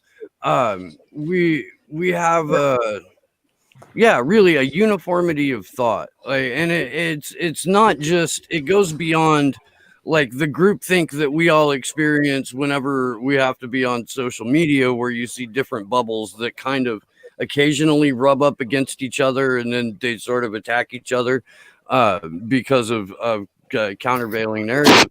But those bubbles all exist in their own independent and individual groupthink. When it comes to elected representatives who, at least on camera, tend to hate each other because they've got a base to pander to, they really, because it's such and I hate to use the term elite, because we are speaking about the predator class here, but it's such a small club of people within, the 535 elected members of Congress, that their groupthink is, I guess, couched entirely in what is best for the national security state. And that makes them particularly evil, I think is the word that I'm trying to use here, because very rarely have the interests of national security and the interests of the populace of any country been aligned. All good points. All good points. We could spend 6 months here talking about how fucked up the political system is in this country, as it is in almost all Western democracies. And we know these are prostitutes that work for corporations. Are you vaping too? Is that a vape? All right. Yeah, it is. It is. Wow. All right. So I may as well join you then. But the narrow question right now is, how do we influence a public? I mean, over the last month, you see what's happened here in this country with the organizational strength of grassroots Black Lives Matter movements, and those that are involved with them, or progressive groups on the ground. How much of an effect? We don't have that for Julian Assange here. You know what I mean? It's not like it's Nelson Mandela, who had widespread support, and that is something that we need for him at this point in time. That's why I've said to Alex, and I had a show dedicated to the organizers, how important it is to just continue the grassroots movement, particularly over the next 10 weeks. And how do we affect those people to be as emotionally involved as they are in the Black Lives Matter movement in this country? Of course, we're talking about 400 years of crimes against African Americans here. We're talking about systemic racism. You're talking about the court system, which they've been, and that's another thing, the court system here, which Assange may face. African Americans have faced these Kafka-esque situations for centuries, and they still do. That's why you have 3 million people in prison in this country. How do you get people out there to rally behind Julian Assange?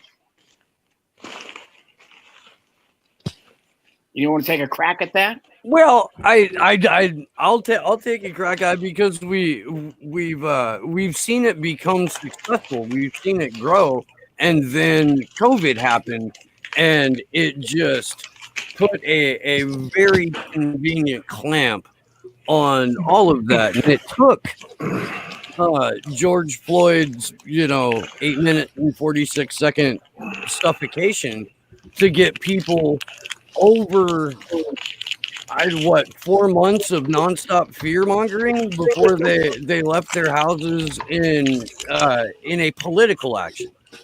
And I think that there's a way to piggyback off of that momentum, especially when you can make clear the point that your ability to communicate your cause, whatever it is your cause's success is dependent on your ability to communicate your message. If there's no such thing as a free press anymore, if investigative journalists don't have the ability to do their jobs as investigative journalists, to expose the madness of a militarized police force, or the targeting of activists within your cause's sphere, then your cause is doomed to fail, no matter what. So it's vital that there's some sort of, cross movement recognition that takes place. And I think that a good way to start doing that is to talk more and more about fusion centers and the way that they operate, and how it helps coordinate federal and local targeting of activists and organizers and people of that nature. But I'm gonna shut up, because we got 4, 5, 6, 7 other people in here, and I've been hogging a lot of this. Yeah, me too. I'm gonna shut up. Is a national security, and we're seeing things like, I don't know, do you know what a D notice is? And these think tanks, and these groups like 77th Brigade, and what was before Antibity Initiative, Stagecraft, Institute of Stagecraft in Britain, paid for by the MI6, this sort of information. And the problem is, when defense becomes a national security risk, we become the terrorists that they need to shut down by their own rules that they set out in 9/11, or Patriot Act, or wherever they introduced them, even more recently, where you're starting to be able to arrest people just because of minor COVID offences or whatever, or pre-arrest people before they even go out to protest, like in Australia, what we've seen in Australia. And D-notices are another method which they use to shut us up. So I have a feeling that Assange, almost any positivity about Assange is almost a D-notice in itself. Like that we're facing that they know that they can't talk about it, otherwise they're, I don't know, potentially subject to criminal offence under their rules, because their rules are so far gone. But I do notice that the more that people get away from the partisan, the duopoly, when people stop hoping for a duopoly answer, they stop arguing so much and they stop having those squabbles. And you saw that, within Unity for a Day between libertarians and lefties and right-wing people, you had a real feeling that we're all on the same side. You began to get that glimmer. And then we had up to 50 cities doing weekly or monthly protests just before COVID, and then shut down.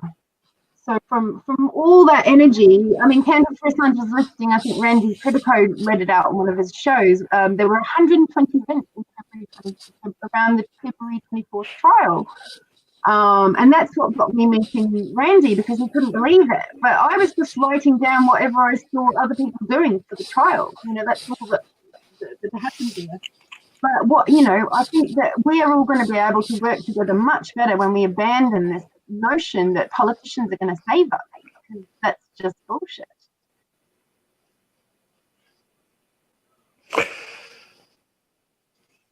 Yeah.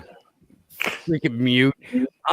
Try to be polite, and then you start to talk, and just, no, that's why we try to hammer home the point that what Action for Assange is post-partisan. We don't think that you can have a legitimate conversation about policy or really the future of what your either anywhere from municipality to nation can be without unfettered access to primary source documents and information about what your government is already doing in your name. So we've been able to, I don't know, get some people on board with that notion, but people really like their partisanship. They really do. They really like to be a part of a team, even if that team is losing, which is something that me as a Chicago Cubs fan can identify with. I think we all had a lot of hope for I can't hear you at all, but you're like bathed in blue light, and it looks like you're wearing a yellow cape, and like it's like you look like wizardy. I don't know what to do about it, because I'm unmuted. I just see if that looks better. I'm so sorry. Can you hear me if I... Can you hear that? I can hear you a little better. Okay. For example, here in Brazil, in my country here, the people don't know about Julian Assange. Okay, and they need to know. The media, the big media, just told lies about Julian Assange and about WikiLeaks. Okay.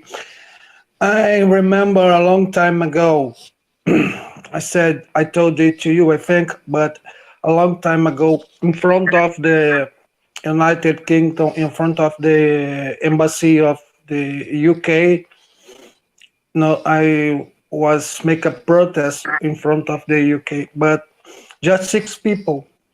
And in Brazil and in Latin America, they don't know the importance of Julian's freedom, because Julian, for me and for others, is a hero, just a hero. He said just the truth, okay, and we need to make the people wake up. The people need to wake up about it. The people need to wake up about. the truth. Okay, war crimes and a lot of others bad things, bad governments around the world. Okay, they elite. Okay, they want just our money. They want just our. They don't want our freedom. They don't want free speech. The elite. Okay, and it's very important. Okay, we continue protesting. We continue to protest online or wait a minute, please, or online or at the street. What do you think? I think it's Yes. it's a mix of both, where we need protests online and in the streets. My personal philosophy is go to where people are, because our numbers are small, but all of us are very enthusiastic and well understood in the situation. So going to a place where other people are already congregating, instead of trying to get 500 people to you, you just go to where 500 people are. And as long as you bring the right message for the right crowd, it gives you the power to, once you've learned how to do it and have practiced it enough, but can just capture a room or a moment, just knowing what to say to certain groups of people, be it accurate about Julian, but just in the way that they need it heard to understand that free press is at risk. Yes. Yes, and also don't get discouraged if only a few people show up. Fabiano, it's very nice to meet you. It's Natalia Hi. from Mexico, and I want to thank you for making me part of your event. But don't get discouraged, because we've been fighting, Stephanie and I, the same thing here in Mexico. People don't know who Julian is, and we've been trying to wake people up, and I've been in this for years, and I try to not to get discouraged about people not showing up or not responding, and eventually it will come. Like today we were talking about Stephanie's effort to make Amnesty International Mexico launch a campaign for Julian, and it happened today. So it was a beautiful thing that happening today. So it will come, and so all your efforts are not going to be unappreciated, you know? Yeah. Yes, I know. Sure. Well, yeah, the other thing is that we all support each other and we all broadcast to each other's groups as well. And I mean, even though you only have one person on the street, I was one person with a hula hoop and a violin. And, you know, if you make enough of a funny spectacle or a comedian act or do something viral, maybe you're making a bit of a fool of yourself. But the amount of people you reach as one person with one person videoing it, and then you put it on social media, it's not to be scoffed at. That's an achievement. I know that part of that is that we're just broadcasting to other activists within those silos, but I think there are ways of getting out of that. We need to all be more comfortable jumping onto mainstream threads and crafting the message to fit what you're going and talking about, whether it's environment or human rights or law, whatever it is, it's always going to apply. It's very easy to twist the words to make them suit. Very easy. And from what I've seen, you in Brazil are making like a lot of things right now. So instead of thinking about not all the people that didn't show up, you should congratulate yourself, because you have a lot of presence in the social media. Your group and your event and your posts has been making a presence. So be happy with that and be proud of yourself because of that. Absolutely, because especially with what we're doing, every action makes a difference. Every single individual you interact with makes a difference, because it's a question as simple Yes. of yeah, no, go ahead.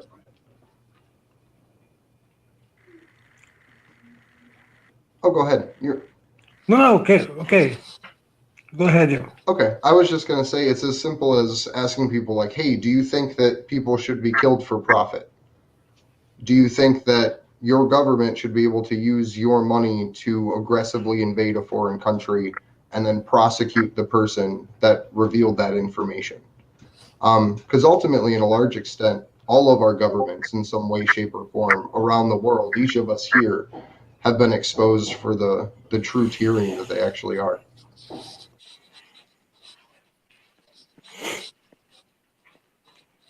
Are there people who understand what the Bolsonaro government was trying to do to Glenn Greenwald? And can you explain that or use that as kind of this is a microcosm of what will happen to journalists in general if the U.S. gets to get away with their broad daylight kidnapping of Julian inside of a show trial courtroom?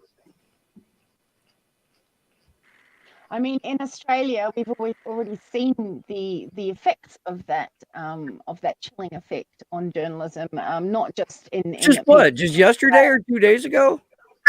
Yeah, there's a number of cases. I mean, obviously we spoke to David McBride, but there's a number of cases in Australia that are very relevant, and we spoke to David about how the timing of those court cases together might help each other, Julian and the other one, because they're very similar. And so it would be very hard to have one finding on one and then a different finding on the other. It would show how ridiculous and arbitrary they are with their law. So I was wondering, Stephanie, if you could talk for a little bit about President AMLO down in Mexico and his statements about supporting Julian.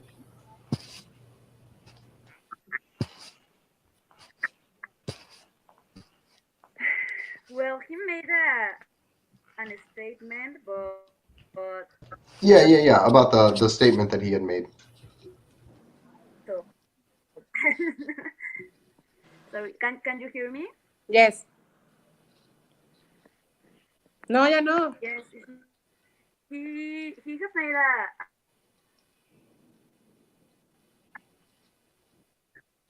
well, we have a lot of problems related to COVID now, so we are taking care about. No, Yeah, we can hear you. Yeah, we can hear you. Hear me? Mm-hmm. Now? Yes. Can you hear me now? Sorry. So I think that we are very worried about COVID, so we are not taking care about information. So, but I believe that AMLO is not as bad as we think related with it, because he gave this asylum to our friend Commander X. So I think that this is a really good posture from our president. So we are not talking about this from Julian in government, just from activism. So it's important to be defense. And I want to share with you that yesterday I gave a class about hacktivism, hacktivist and hacktivist cultures. Sorry, yes, culture. So people use the word hacker in a bad way. So I talk about the difference about hackers and crackers and hacktivism and criminals and terrorism, and they care and they are very interested in knowing about this terminology, but they don't have these, I don't know, the tools and the people talking about this, because when you use the word hacker, you think that you're talking about enemies or bad people. So I think that we need to share the information about the hacker culture, born in the MIT and all these things that we already know. And I think that United States love to use the word enemy and the creator. So I believe that this is a psychological war.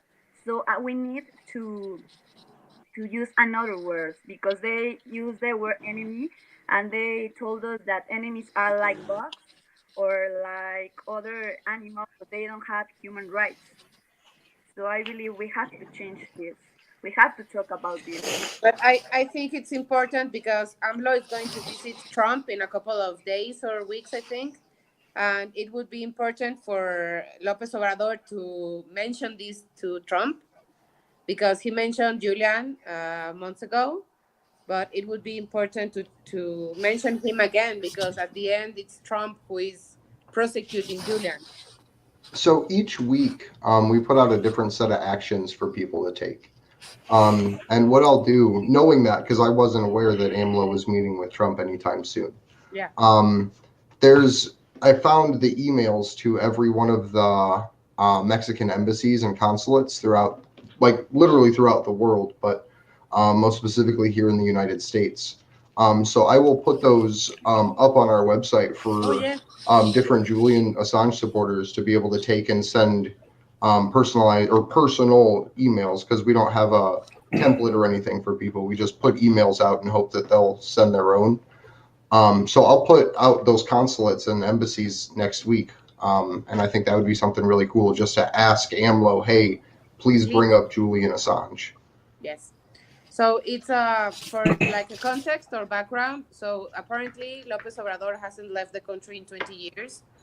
So this is going to be like a really important, huge visit, because he's willing to go to Washington to meet the president. And I think it would be important to, I mean, it's a huge visit. I was glad that we are having troubles with this new intellectual property law that... Well, you're breaking up on us really bad. You cut out there for a minute. You're back. No te escuchábamos. Sorry. I was talking about... So we have these problems because we have a new intellectual property law. So this is something that we are talking about, law to set up people and and yes, they are taking this law in order to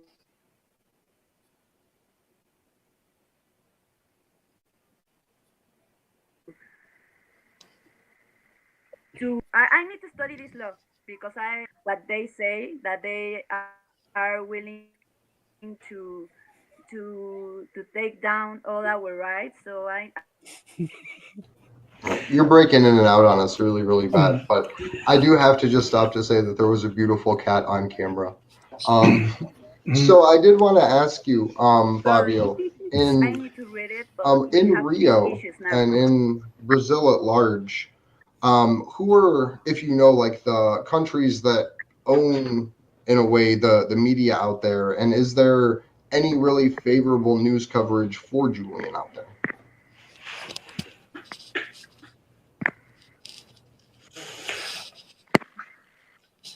Okay, but you told something about hacking and cracker. Okay, in 195, the hacker community put this name cracker for the criminals, but hacker is not a crime, because I am cybersecurity researcher, okay? And I know I can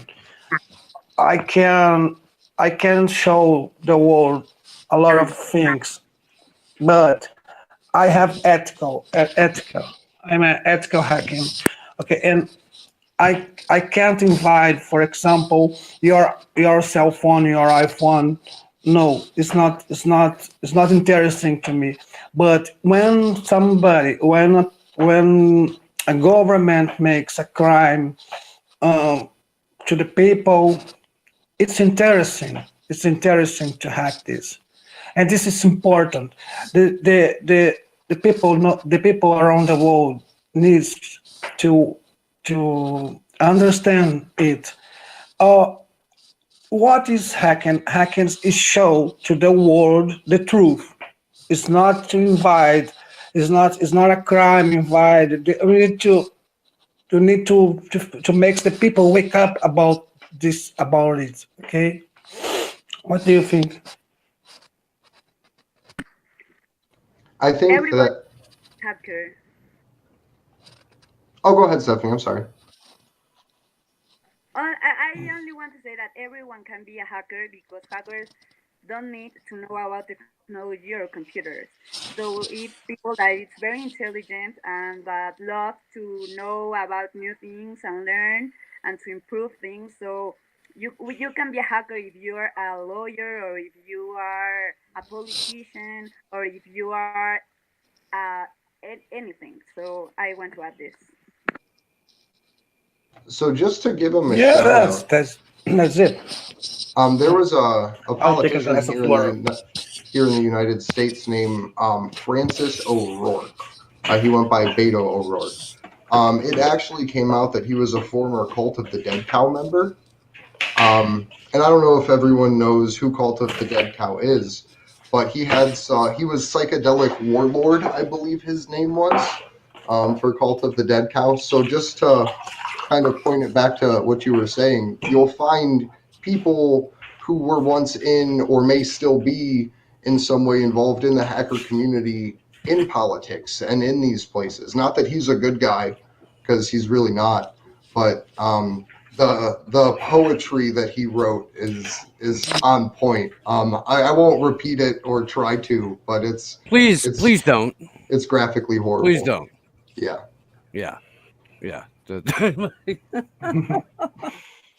Bobby Franny.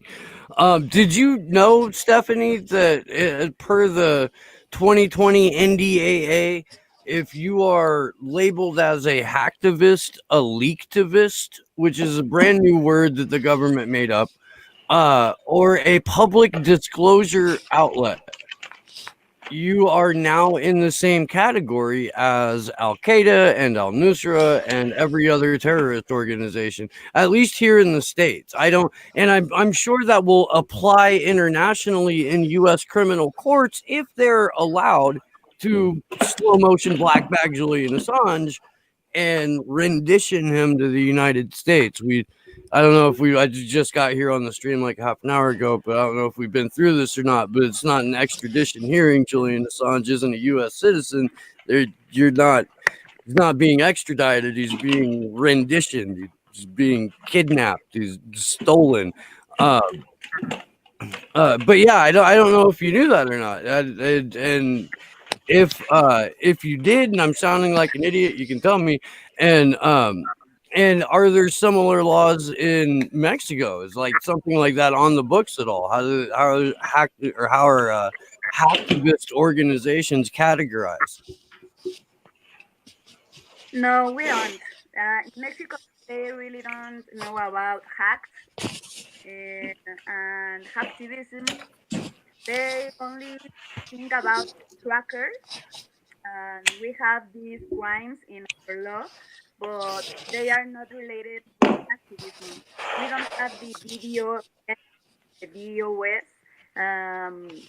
attacks. So in Mexico, we don't care about activism. Hacktivism, because we think about activism in all in general as criminals. This is something sad because here in Mexico, lots of activism are being killed and are in jail, especially the ones that are defending the earth and the territory. There are indigenous people. So here in Mexico, we have other problems, and we don't think about technology now.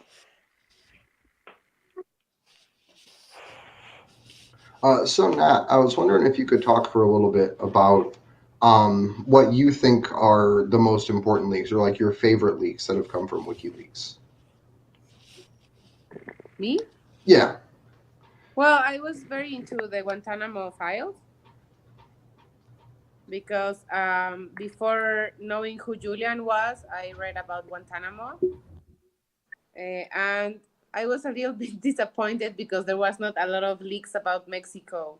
I thought there were going to be more leaks, but I've been very interested in the leaks about the Afghanistan war and the Iraq war, because when I started reading and researching about that, about Chelsea Manning's leaks and all that, I couldn't believe that they got away with that. And till this day, I can't believe these people are not in jail and they are not prosecuted for war crimes. And I really can't believe that Bush and his whole administration and Obama, they haven't been prosecuted for war crimes. So that's what I think are the most important leaks. And I'm an activist for the closure of Guantanamo till this day. And I honestly, Mexico has a really bad record of torture, but I haven't read anything about like what's been done to these people in Guantanamo. There's no comparison. Like, I've read all the books of detainees that have written and all of Andy Worthington's work, and I can't believe this is untouched. This situation has been, these people have not been accountable for their crimes. The people that tortured the detainees. Yep, and this is approaching at this point almost 12 years since a president won campaigning on closing Guantanamo Bay and ending the wars in Iraq and Afghanistan.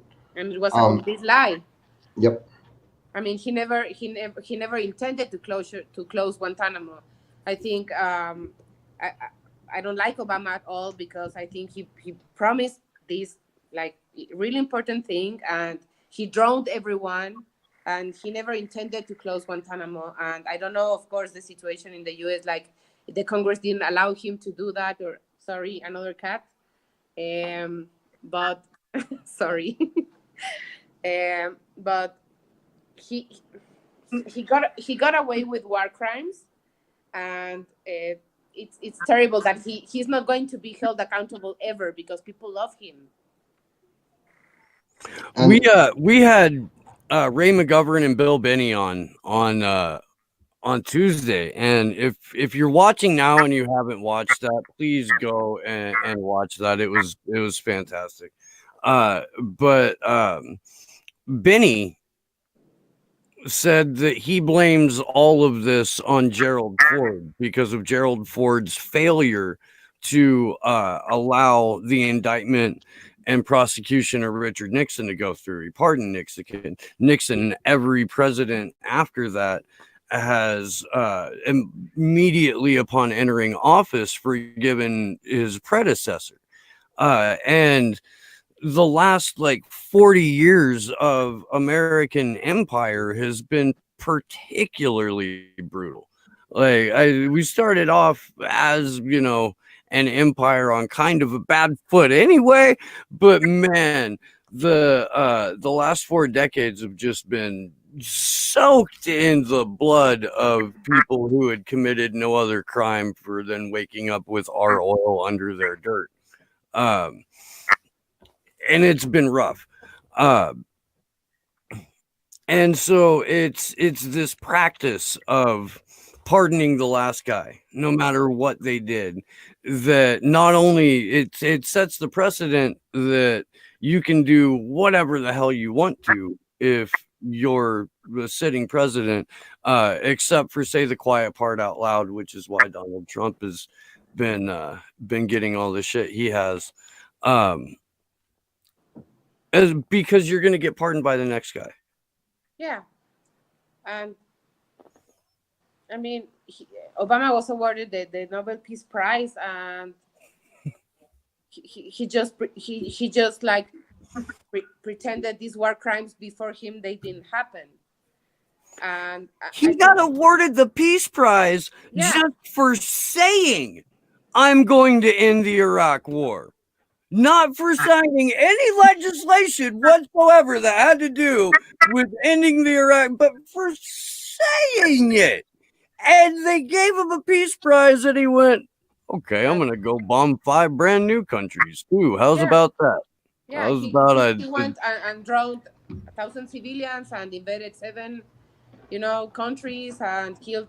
And he's still like, I hate this picture of like Michelle hugging Bush, and I'm like Like, oh, he had this oh God. responsibility for ending these things. Sorry. Well, you know what absolves people of war crimes, Nat? Butterscotch candy. Every single time. If a war criminal gives you butterscotch candy and you're married to a war criminal, then the war crimes magically evaporate through that piece of. So he's going to be remembered as the guy that won the Nobel Peace Prize instead of the guy that drowned children and women and civilians in these countries. Ran out of bombs.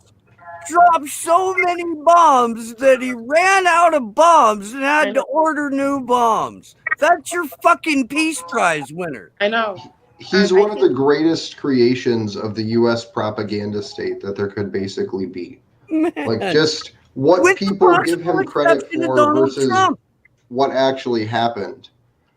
Oh, I mean, Trump is, but Peace Prize winner, a Nobel Peace Prize nominee 6 times, Julian Assange, who's a genuine hero, who has been nominated all those times and not once come through. Yeah, and I know, and you know what? Sometimes I said, like, if Obama got the Peace Prize, and we know Chelsea and Manning and Snowden deserved it more, just don't give it to them because it's stained how these people gave it to Obama. Yep, I agree. Well, we can search for the Turing Prize. The what prize? The what? The Turing Prize is for the programmers. For Snowden. Yes, of course. Like, I don't know, man. I would feel weird about somebody that I admired getting a Nobel Peace Prize. I know. So to be honest with you, like, I don't want to be a part of any club that would let me in. I kind of feel the same way about the people I admire. I know. Like a bad award.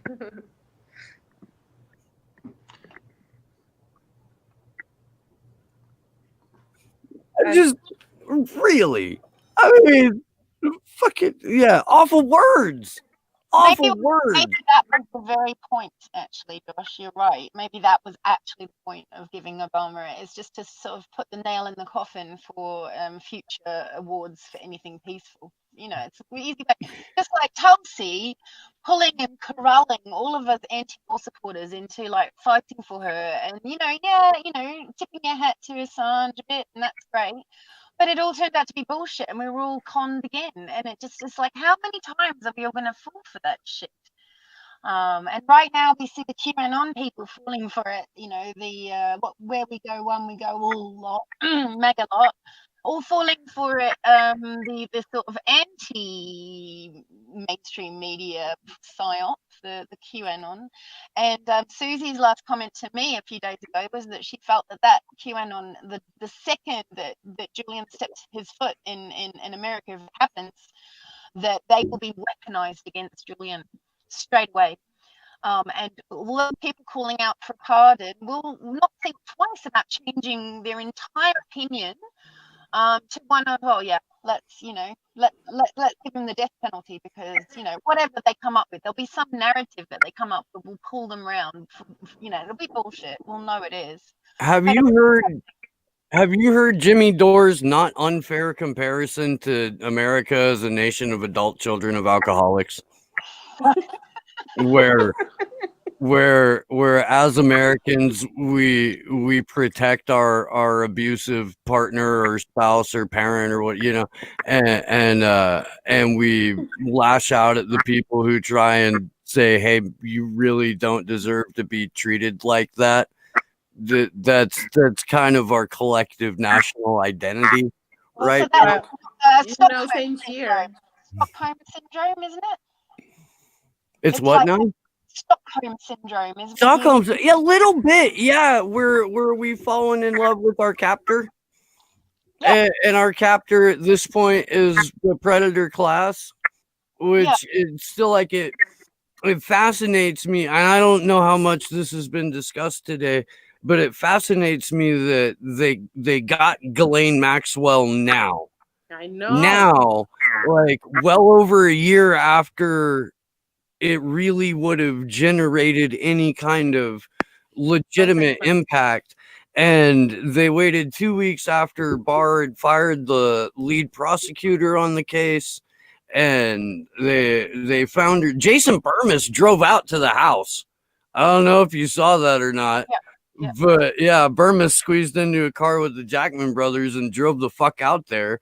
And like they're like, oh, it's on a dirt road, and oh, there's a lot of woods. And I'm like looking around on my drive home, like going back to my dirt road in the woods now. Like I don't really, it's not insulting to me. That's where I live. It's not a dig. Sounds pretty cool.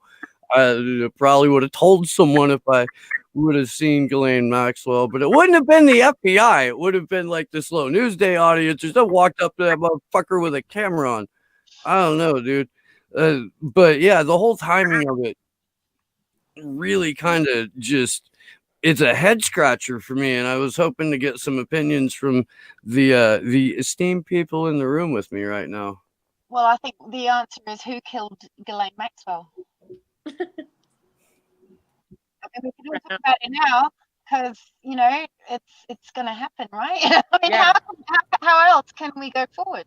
Well, they did her dad in when he got when his lips got a little loose and he had outlived his usefulness. Sure, they gave him a state funeral in, you know, Tel Aviv.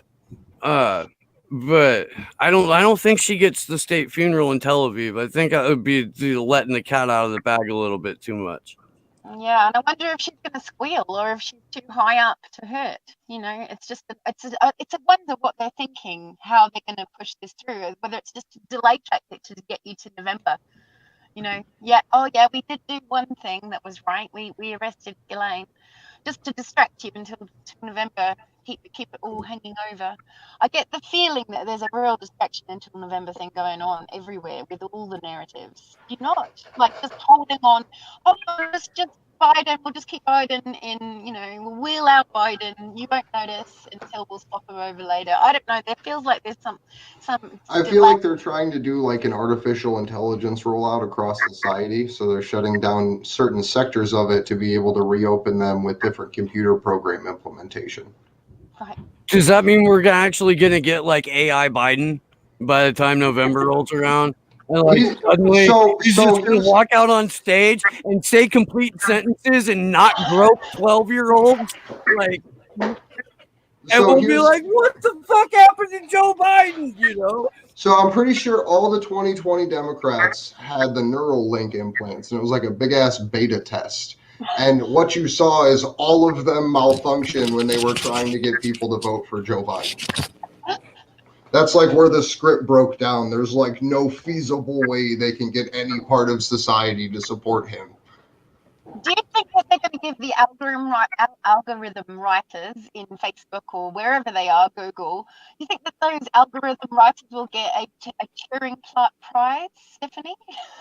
Did you say Turing prize for hacking? Turing. Yeah. Hopefully. No, that's very interesting. I know that maybe we can take this as a joke, but really artificial intelligence and these things are things that we are going to take care about in the future. You need to watch this movie, or I don't know what it is the Creepy Line. I don't know if you know it.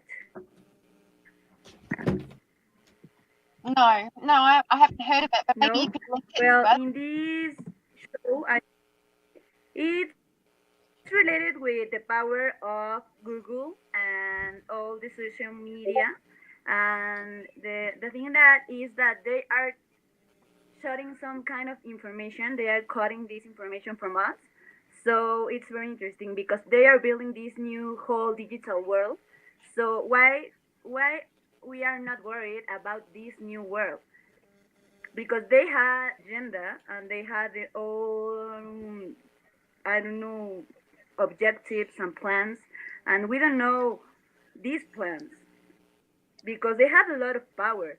People is not worried about information, and information is power. So we have to talk about it. Information is power. That's the secret. Yes, of course. Julian said something about I wouldn't be quoting him directly, but basically what we've been doing on Facebook and Twitter all this time, all our profiles, all our blogs, all these things that we've been doing is the ultimate gift to AI. It's the ultimate package to hand over when you do get a conscious AI. You know, if that does happen, which, you know, if you talk to people in this industry, they seem to think it's not that far off. And I don't know why they're not scared of it. But what have we given them? We've given them a complete handbook on human behavior, psychology, how to be gaslit, how to make them turn into Stockholm syndrome sufferers, how to turn them into zombie sheep. You know, like they've got how to weaponize the Me Too, how to weaponize the pink pussy hats, how to weaponize LGBT against practical things, you know, like so that these people are not fighting for Chelsea Manning, even though Chelsea Manning's going to be one of the biggest LGBT heroes that we've ever seen. You know, it all speaks to that. We're seeing all these people being weaponized against us, and we've given them the biggest gift that we could have given them. Everything that we ever wanted to know, you know, tell the world about ourselves. And even the people who didn't, by association, they will have all been profiled too with big data. There's no way anyone's escaped it unless you lived off the grid or in a cave. I don't know how you would have done it.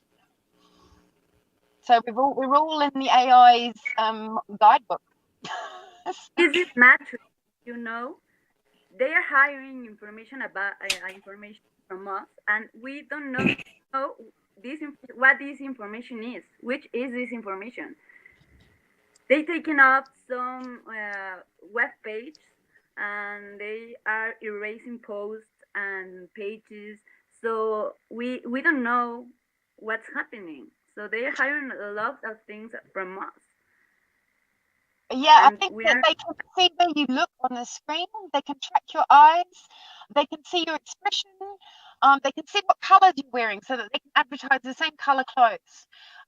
If you spoke about something, we bring up an advert that, you know, they're talking about heat sensors. So you've got heat sensors in your phone. You could tell if you've got a temperature. You probably have got tilt meters, and, you know, you've got your geo, you've got your mappings, you've got your surveillance, and you know where you are. You even know if you're still or if you're moving around and jogging. So you've got all this input data that is coming in and getting mass sucked up by this machine that is then making decisions about all of us. And that's why ABB Live really interests me when they talk about Facebook and how you can corrupt your profile.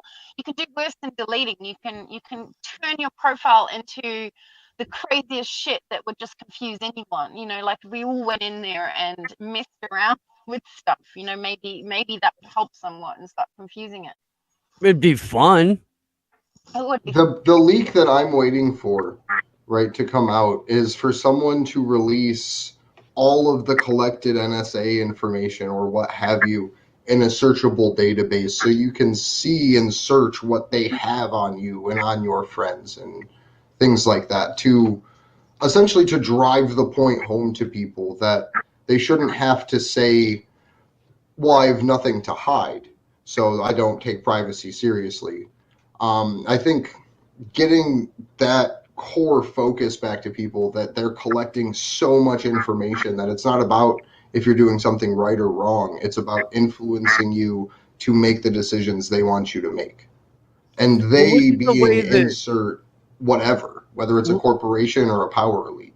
Look at the way that people that are in real or perceived positions of power react when you turn that, if you don't have anything to hide, you don't have anything to be worried about, back on them. Look at what their immediate reactions are. It's to flip the ever-loving bejesus out and then try and destroy whatever organization or individual it was that shone some light on them. So Mark Zuckerberg, he buy all the houses in his neighborhood because he was sick of people, you know, rubbernecking as they went past and looking at his house. So he just bought the whole neighborhood. I have no idea. Yeah, I think that's what happened, and everyone saw the hypocrisy, obviously, of that.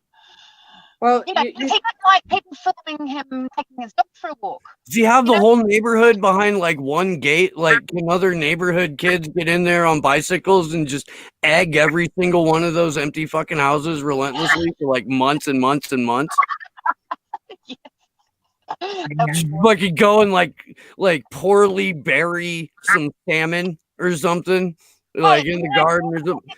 You know what the anti-war protesters did during the Iraq War in Sydney? They organised a truckload of manure, and they went to the French embassy and they dumped the shit on the front door, and they couldn't even get out that front door because Oh yeah, so much shit. yeah. No, I watched that happen. I watched it when they did it with the yellow vest. The French. I used to shoot Slow News Day at a recording studio down the road from me, and the guy that owns it, and I still would be, but he's immune compromised, and he kind of shut shit down over the COVID thing. But he has a bunch of friends in France, the South France, and he was like, man, they protest really elegantly. And he was talking about like there were farmers that were getting some sort of ridiculous tax thrown at them, and so all over France they had coordinated protests where farmers would bring their cows out and just leave them in the roads, like until they got what they wanted. Just all of these major and minor thoroughfares throughout the entire country of France, blocked by a fucking herd of cattle. Yeah, well, we had one protest in France. No, two. Sorry, we had one in Paris and we had one in Saint-Nazaire. But I only found out about those two about half an hour before I went to my own protest, so I wasn't able to do much promoting it. Yeah, we had France. They certainly do protest with style, and I mean, while yellow vests might have been sullied in other countries, the yellow vest movement in France is incredibly strong, and I don't think it can be compromised. I think that whilst yellow vests in Germany might be fascist or a bit Nazi, it certainly isn't right wing in France. They haven't managed to do anything with that there. And the big reason why in France they can't do anything with it is because it provides a uniting symbol. Every car owner, every person, more or less, within the country had to follow the law that if you owned a vehicle, you kept a yellow vest in it. And that's where that comes from, is because it's something that every French citizen had in common. And so that was what sparked it. And it's also what kind of inspires us to talk about the idea of decentralized activism, which is being the one person in your town to go out and do the protests, whether it's just you and some close friends. You can't be compromised if it's you making the decision start to finish.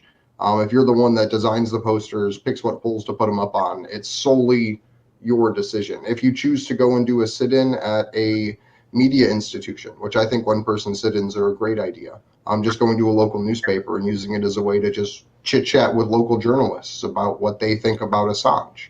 It doesn't even have to be a showy big statement. It could just be a way to connect with them on a personal level. So that kind of activism, because the yellow vests, it was just a spark where multiple groups, just people doing their own thing, started up. And that's what it's just continued to be, because you can't compromise a movement that essentially has no leaders, just a message that they're trying to drive home. Well, the whole idea about anonymous was you can't arrest an idea. And it's a fantastic example of that, because it's an incredibly decentralized structure where in some cases it is just one hacker in a town,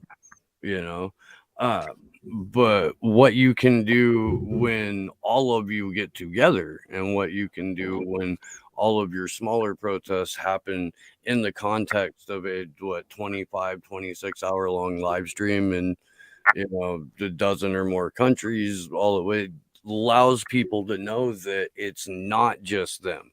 They're not the only person out there that thinks this way or wanted to do something about it. So there's a sense of a real family kind of thing about it, or at least comfortability. I don't know. It's pretty fucking cool though. So while you've been talking, I've been trying to reach Steve McMaster, who's probably starting his protest right now in Toronto on the street outside the US Embassy, because he was working right up until now, so it was the only thing he could do. And I was trying to beg him to ring in, and I haven't been able to raise him. He did warn me that he had a really old phone. Didn't sound like he was super able to do it. So I'm not sure if Steve's going to join us anymore. I'm just reporting in that, so I thought I should let you know. Okay.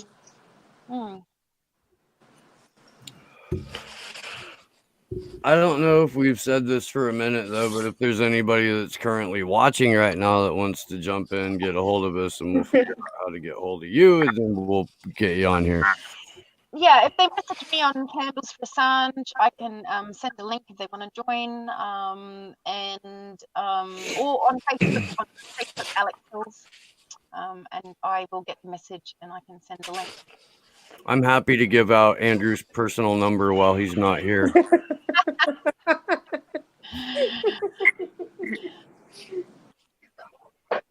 I know, right? What? Okay, good. Just making sure everything was normal. That's fucking funny. So does anyone there know Steve McMaster? Name rings a bell. Yeah, I Not mean, he's the personally, famous though. Assange supporter. He's the Toronto weekly protest guy. He's done a lot of Sundays over the years. I think he's working really, really full time, so it's very hard for him. But yeah, I was so hoping to get him on because he's got like a real comrade, especially when I was getting attacked for the first time by trolls. When you have your first moment of success, and I couldn't leave them alone. I just kept on responding and feeding the trolls, and I got myself into a bit of a hole. And I remember Steve didn't know me from anyone, but he had seen my work in New Zealand, and I just said, Steve, I need help. And he jumped on and he just took it over and dropped the facts. And it was wonderful. It was wonderful. I felt really supported. It was one of the first times I really felt like, oh, wow, these people are like family, all these supporters. They're not just, it just, it felt really beautiful. So I was really hoping to talk to him because we talked to the rest of the Canada team. Here's the results from the web. Oops. Sorry about that. So yeah, unless anyone's got any burning questions, I'll go and check out the chat on Slow News Day. And Fabiano, if you want to say anything before we sign off, unless someone comes back in, you're welcome to. Okay. It's not the information wants this to be free. It's us. Yes, the information needs to be free, but us needs to be free. I think about the people around the world. The people around the world needs to be free. Because if you have freedom of information, we have freedom of people around the world.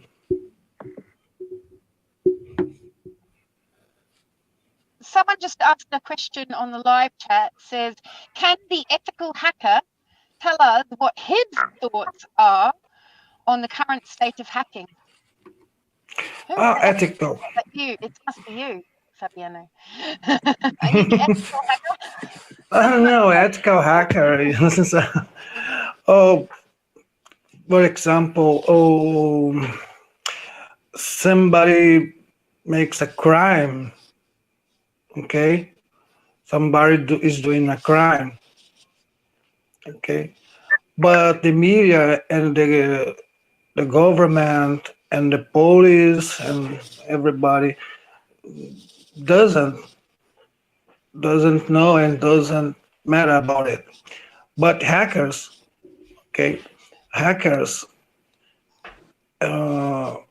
matter about it. Hackers want to show the world the truth. No, we can see the truth, No, and Yes, you can get this idea from a really good hackers, Stallman, the movement of Free Software Foundation. yes, and information. We in this era we are in the era of the information. Okay, and everybody likes TV, likes watching TV or something like that, but they don't tell in truth. Okay, and at the internet also, there are a lot of people lying at the internet. Okay, but if you can see other things, if you can see uh, other things to show the world the truth, is ethical hacking. It's not a crime. What do you think, Alex? When it's in the public good, yeah, like Chelsea, when it's something that is not just for the sake of being released to be famous or to be, it's you know, it's got a public use, which all of this stuff about war crimes, corruption, all of it has a public use. Yeah. It should all be transparent anyway. But then I suppose that you could argue national security in some examples might have to be, you know, but what they're saying is national security these days is basically dissent. Like I was saying before, the act of dissent is just a national security risk. That's what it's come down to everywhere, in New Zealand, everywhere. I mean, here we complain because we don't have a vote in America, because it does feel like we're run by America as a corporation rather than being New Zealand with our own government here. And I'm pretty sure Australia feels like that. Some people there do. Everywhere in all the 42 eyes or 5 eyes or whatever you want to call them. I'm just going to go looking through the YouTube for any more questions for you guys, just while we've got everyone here, because right now we've got Rio, Fabiana Lima, we've got Stephanie Valerio from Mexico, and we've got Natalia Rivera A. Scott, who is like Candles for Assange #2. I couldn't work without her. Okay, that's everything is okay. Oh, I will play guitar and you play violin one day together. One day, but we'll have to find a better application for it, because this is not it.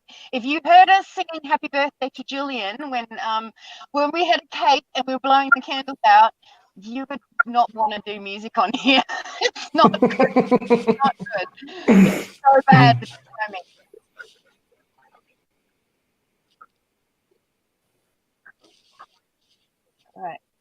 Right. Yeah. Okay.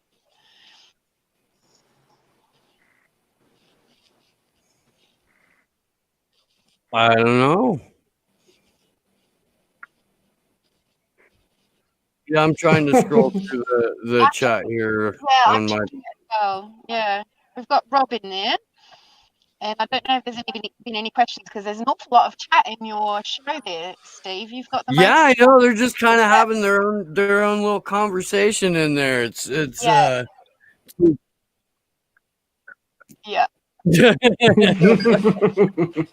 Excellent. Flying mushroom emojis. That's like right up my alley. It is. Remember that time when Steve, when we were all on the live chat on that one show for Consortium News, I think.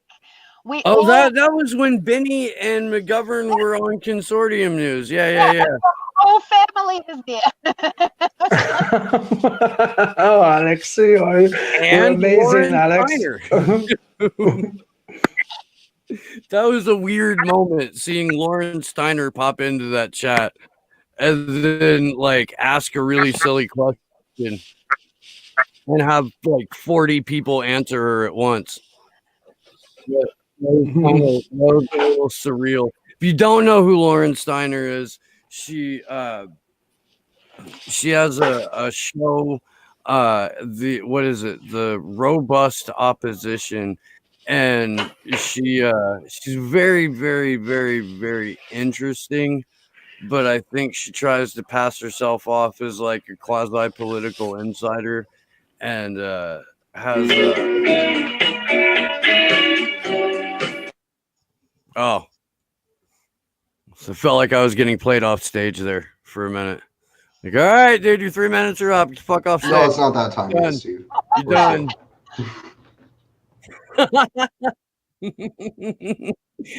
Josh has the virtual hook now. Fuck.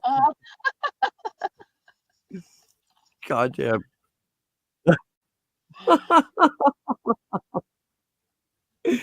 Oh man, even the chat's getting in on the dead air shit. I know there's a delay.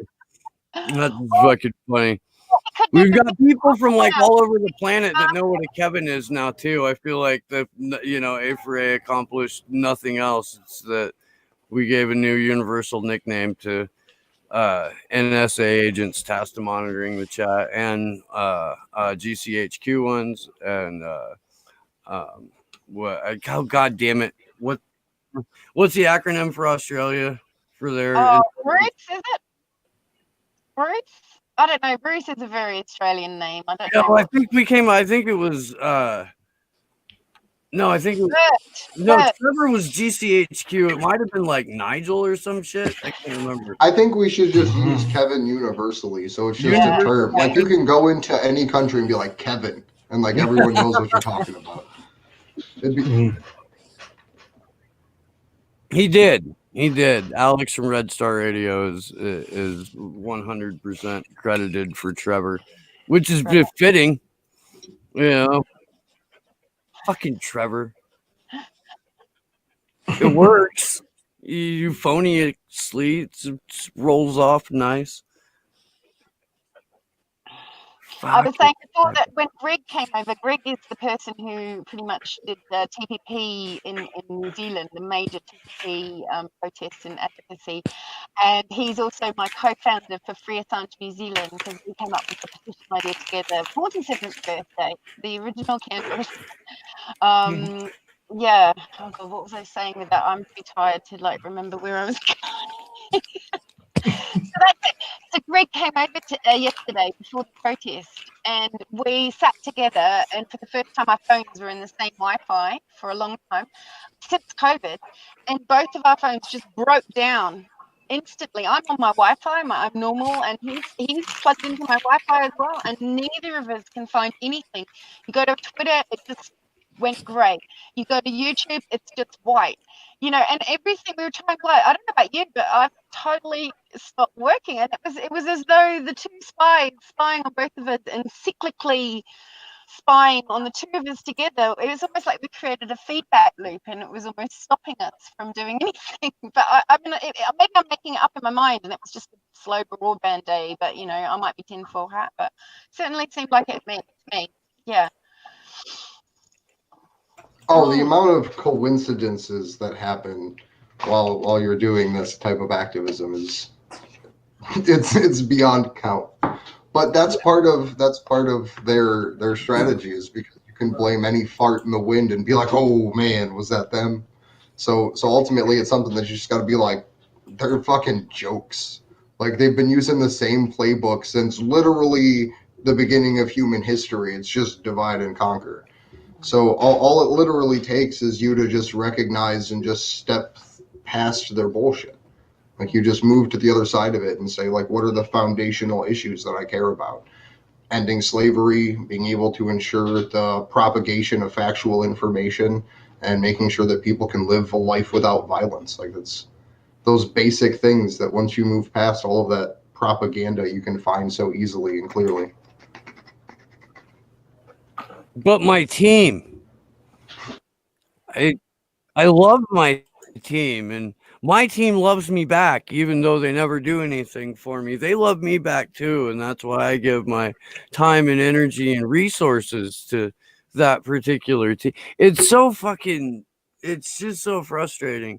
When you ask a party loyalist, like, what has that party done for you? It's almost all ephemeral, emotional shit. Like, they can't point to anything tangible. And this is why I've said a few times before that, like, because at least here in the States, we're secular-ish.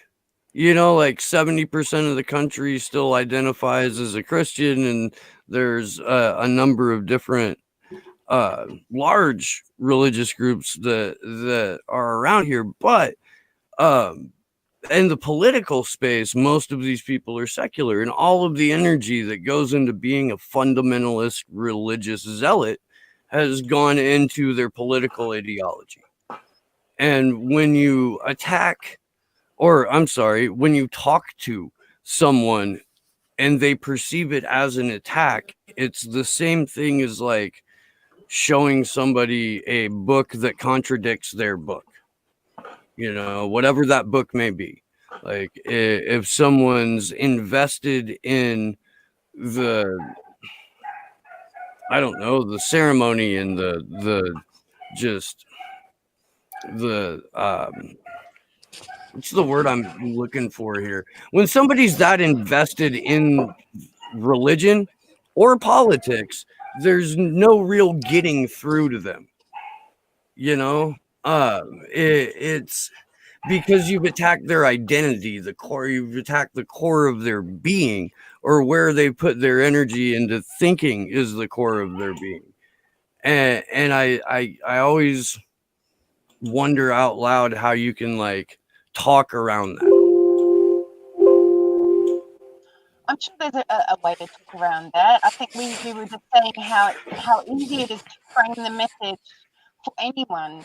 And I mean, I think you probably could talk to some of the more religious, like for instance, there's a group on Facebook called Pray for Assange. Now, I know that Christine was over it a bit, and she was over candles because they kind of sounded a little bit like praying and, you know, like a bit wishy-washy. We didn't want this wishy-washy kind of back. We wanted people to get on the ground and be active and speak up, not, you know. But I think that there are groups in there that are trying to do things like praying at the same time, meditating at the same time, giving the vibes, doing this. There are groups, and maybe on there you will find the narrative to bring those people around, because I think you have to talk in their language, and I don't have a problem with people with any religion as long as they don't shove it down my throat. I'm happy to be spiritual, as you know, we're all one. I don't care.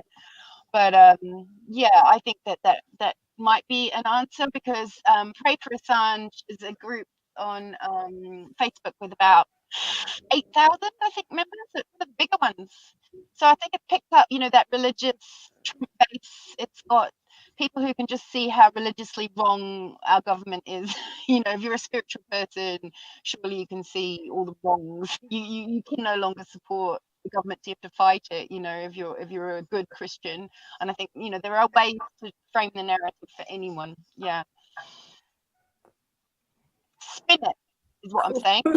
Whose dogs are barking? Not mine. So I don't think we're going to get Steve as much as I would love to. I don't know if we're going to get him, and I'm running out of puff myself. How is everybody else feeling? We've kind of got through quite a long program. Yeah, I think at this point it's almost the 24-hour mark, if not longer.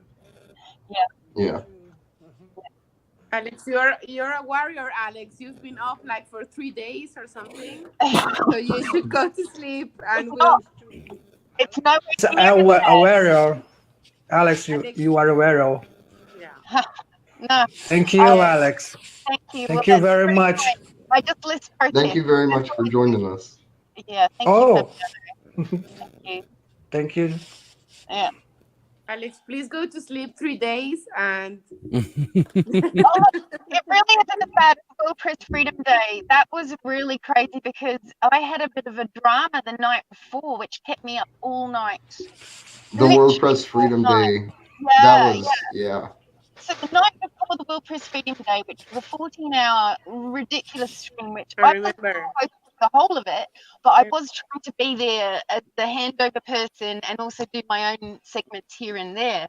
And if it wasn't for Andrew being hyper calm, on the other end of a phone. I knew nothing technically. I knew no way. I couldn't use Zoom. I had my husband's computer, which had 5 screens, and it was all going all over the place.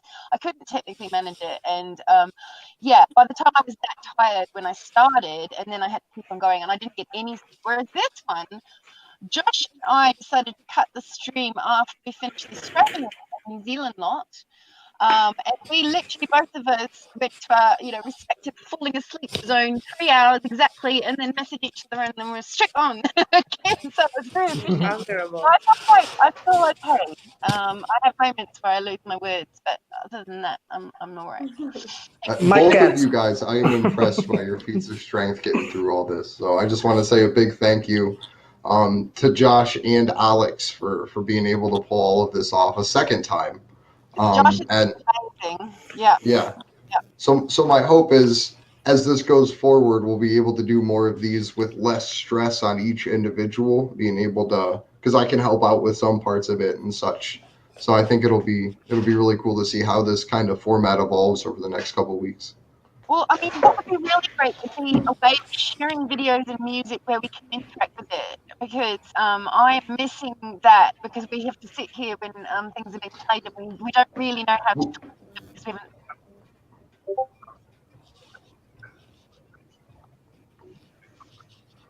Yeah, because Jason Bermans as well, he seems to have his cut feed going really well, and he seems to work on his own. Maybe we can. Yeah.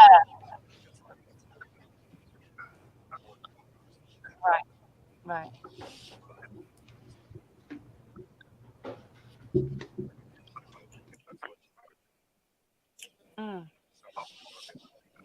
Maybe you need to have a waiting room call. And another one, which is your live one, and then you show can you meet the 2 calls together and show.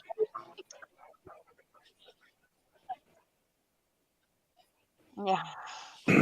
Oh, I just hope next year we'll be able to celebrate with Julian free. Yes. So I want to thank you all for let me put Mexico in the map for this celebration, and let's keep going with this amazing thing. Thank you, Alex, for uniting us all, and I thank you so much. It's a pleasure. Just listen to Proteus. You know what we do. And go to sleep.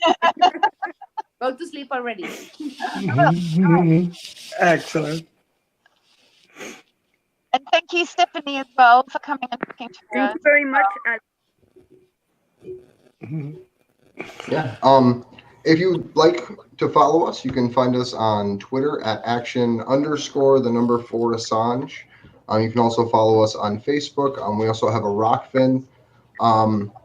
Yeah, I just want to thank everybody for listening. Again, thank you to Josh and Alex, and to all of the guests that have joined in throughout this, to the I think over a dozen, if not more, countries. Yeah. Yeah, I think it's about 15 countries we had participated, but some of those would have been solo protests. Yeah. And I really want to say a big thank you to Alison, who organised the birthday vigil at Belmarsh. She did cooking and the sign and balloons and God knows what else. But also to David Simpson Media, who stayed on a live call and got that amazing governor snippet, which we've got to get out and get on a separate video, I think. If it wasn't for Dave, I hope he still had a good protest, because he was on the back of the camera the whole time. Well, almost the whole time. Yeah. That's one of the most important roles in a protest, though. Yeah. Always get something to film. Yeah, definitely. Okay. Well, shit. Thanks everyone. It's been a very, very, very, very, very long day for me, even though I wasn't on camera for 1,100 hours. My name's Steve Poikinen. You can find me on Twitter at Slow Newsday Show. I have a show on YouTube and Rockfin and DLive called Slow Newsday. Sunday, Ryan Christian from The Last American Vagabond will be on with me. That will be a fantastic show. Yeah, Tomorrow at 1 p.m. Eastern, so 13 and a half hours from now, roughly, we will be going live again with David McBride, who is an Australian whistleblower who, in a nutshell, is basically the key person to determining whether or not Australia gets a free press and what happens there. So we look forward to having him join us tomorrow, and we'd love to have you join us as well. Yeah, David McBride is the whistleblower, the ABC office that got shut down last year, and the journalists that just got arrested there that directly relate to the material that he leaked after trying very hard to go through official channels. Yeah, So. well, we had him on the second video, I think, on Action for Assange. We had him do a session there, and it was really great interview. Really recommend it. And he's very passionate about Julian now, and I think he wants to go to London once he gets his passport back and actually start actively campaigning down there. So let's hope all of that happens. But yes, check out the second video of the live stream if you want to see David McBride talking. Yeah, so and I have a YouTube channel which is fairly small, but it's got a lot of Candles for Assange and Free Assange New Zealand stuff on it, and that's Alex Hills. I'm a violinist, architect, and activist in New Zealand, Wellington. Yeah, I have Campus for Assange #4 on Twitter. And I have a big Facebook group with Natalia, who's here. We have Candles for Assange. It's got about 2,500 people, and that's only been a year old, so that's gone really well. But what's better about it is it's a really active group. It's insanely active, and people are posting quality stuff. There's a lot of posts, but it's the main part of it is photos and actions from around the world, and there's an awful lot of weekly protests. Candles for Assange was listing 50 cities doing weekly, monthly, or fortnightly protests just before COVID. And so it was a bit of a heart wrench to find that we all had to sort of peel back our on the ground protests at that point. But yeah. So signing out from Candles for Assange, New Zealand. Okay, I'm very tired. Thank you very much. I woke up at 6 o'clock, and right now is almost midnight in Brazil. Oh, thanks a lot, Alex Hills. Alex Warriors. Josh. Alex Warriors. Josh, thanks a lot. Thank you everyone. Thank you everyone here. It's an excellent live stream. Okay, and I hope we make other one, others, and let's talk to the world. The information needs to be free, and the people needs to be free. And free Julian Assange is the freedom of Julian Assange is the freedom of the people, and the freedom of information. Okay, thanks a lot, everyone. Thanks a lot again, Alex Hills. Wario. See you tomorrow. Bye. I'll go. Okay, I just arrived right now at home. Okay. Yeah. Let's Kiss. See you, everybody. Happy birthday, Julian. Happy birthday, Julian. See you. Bye.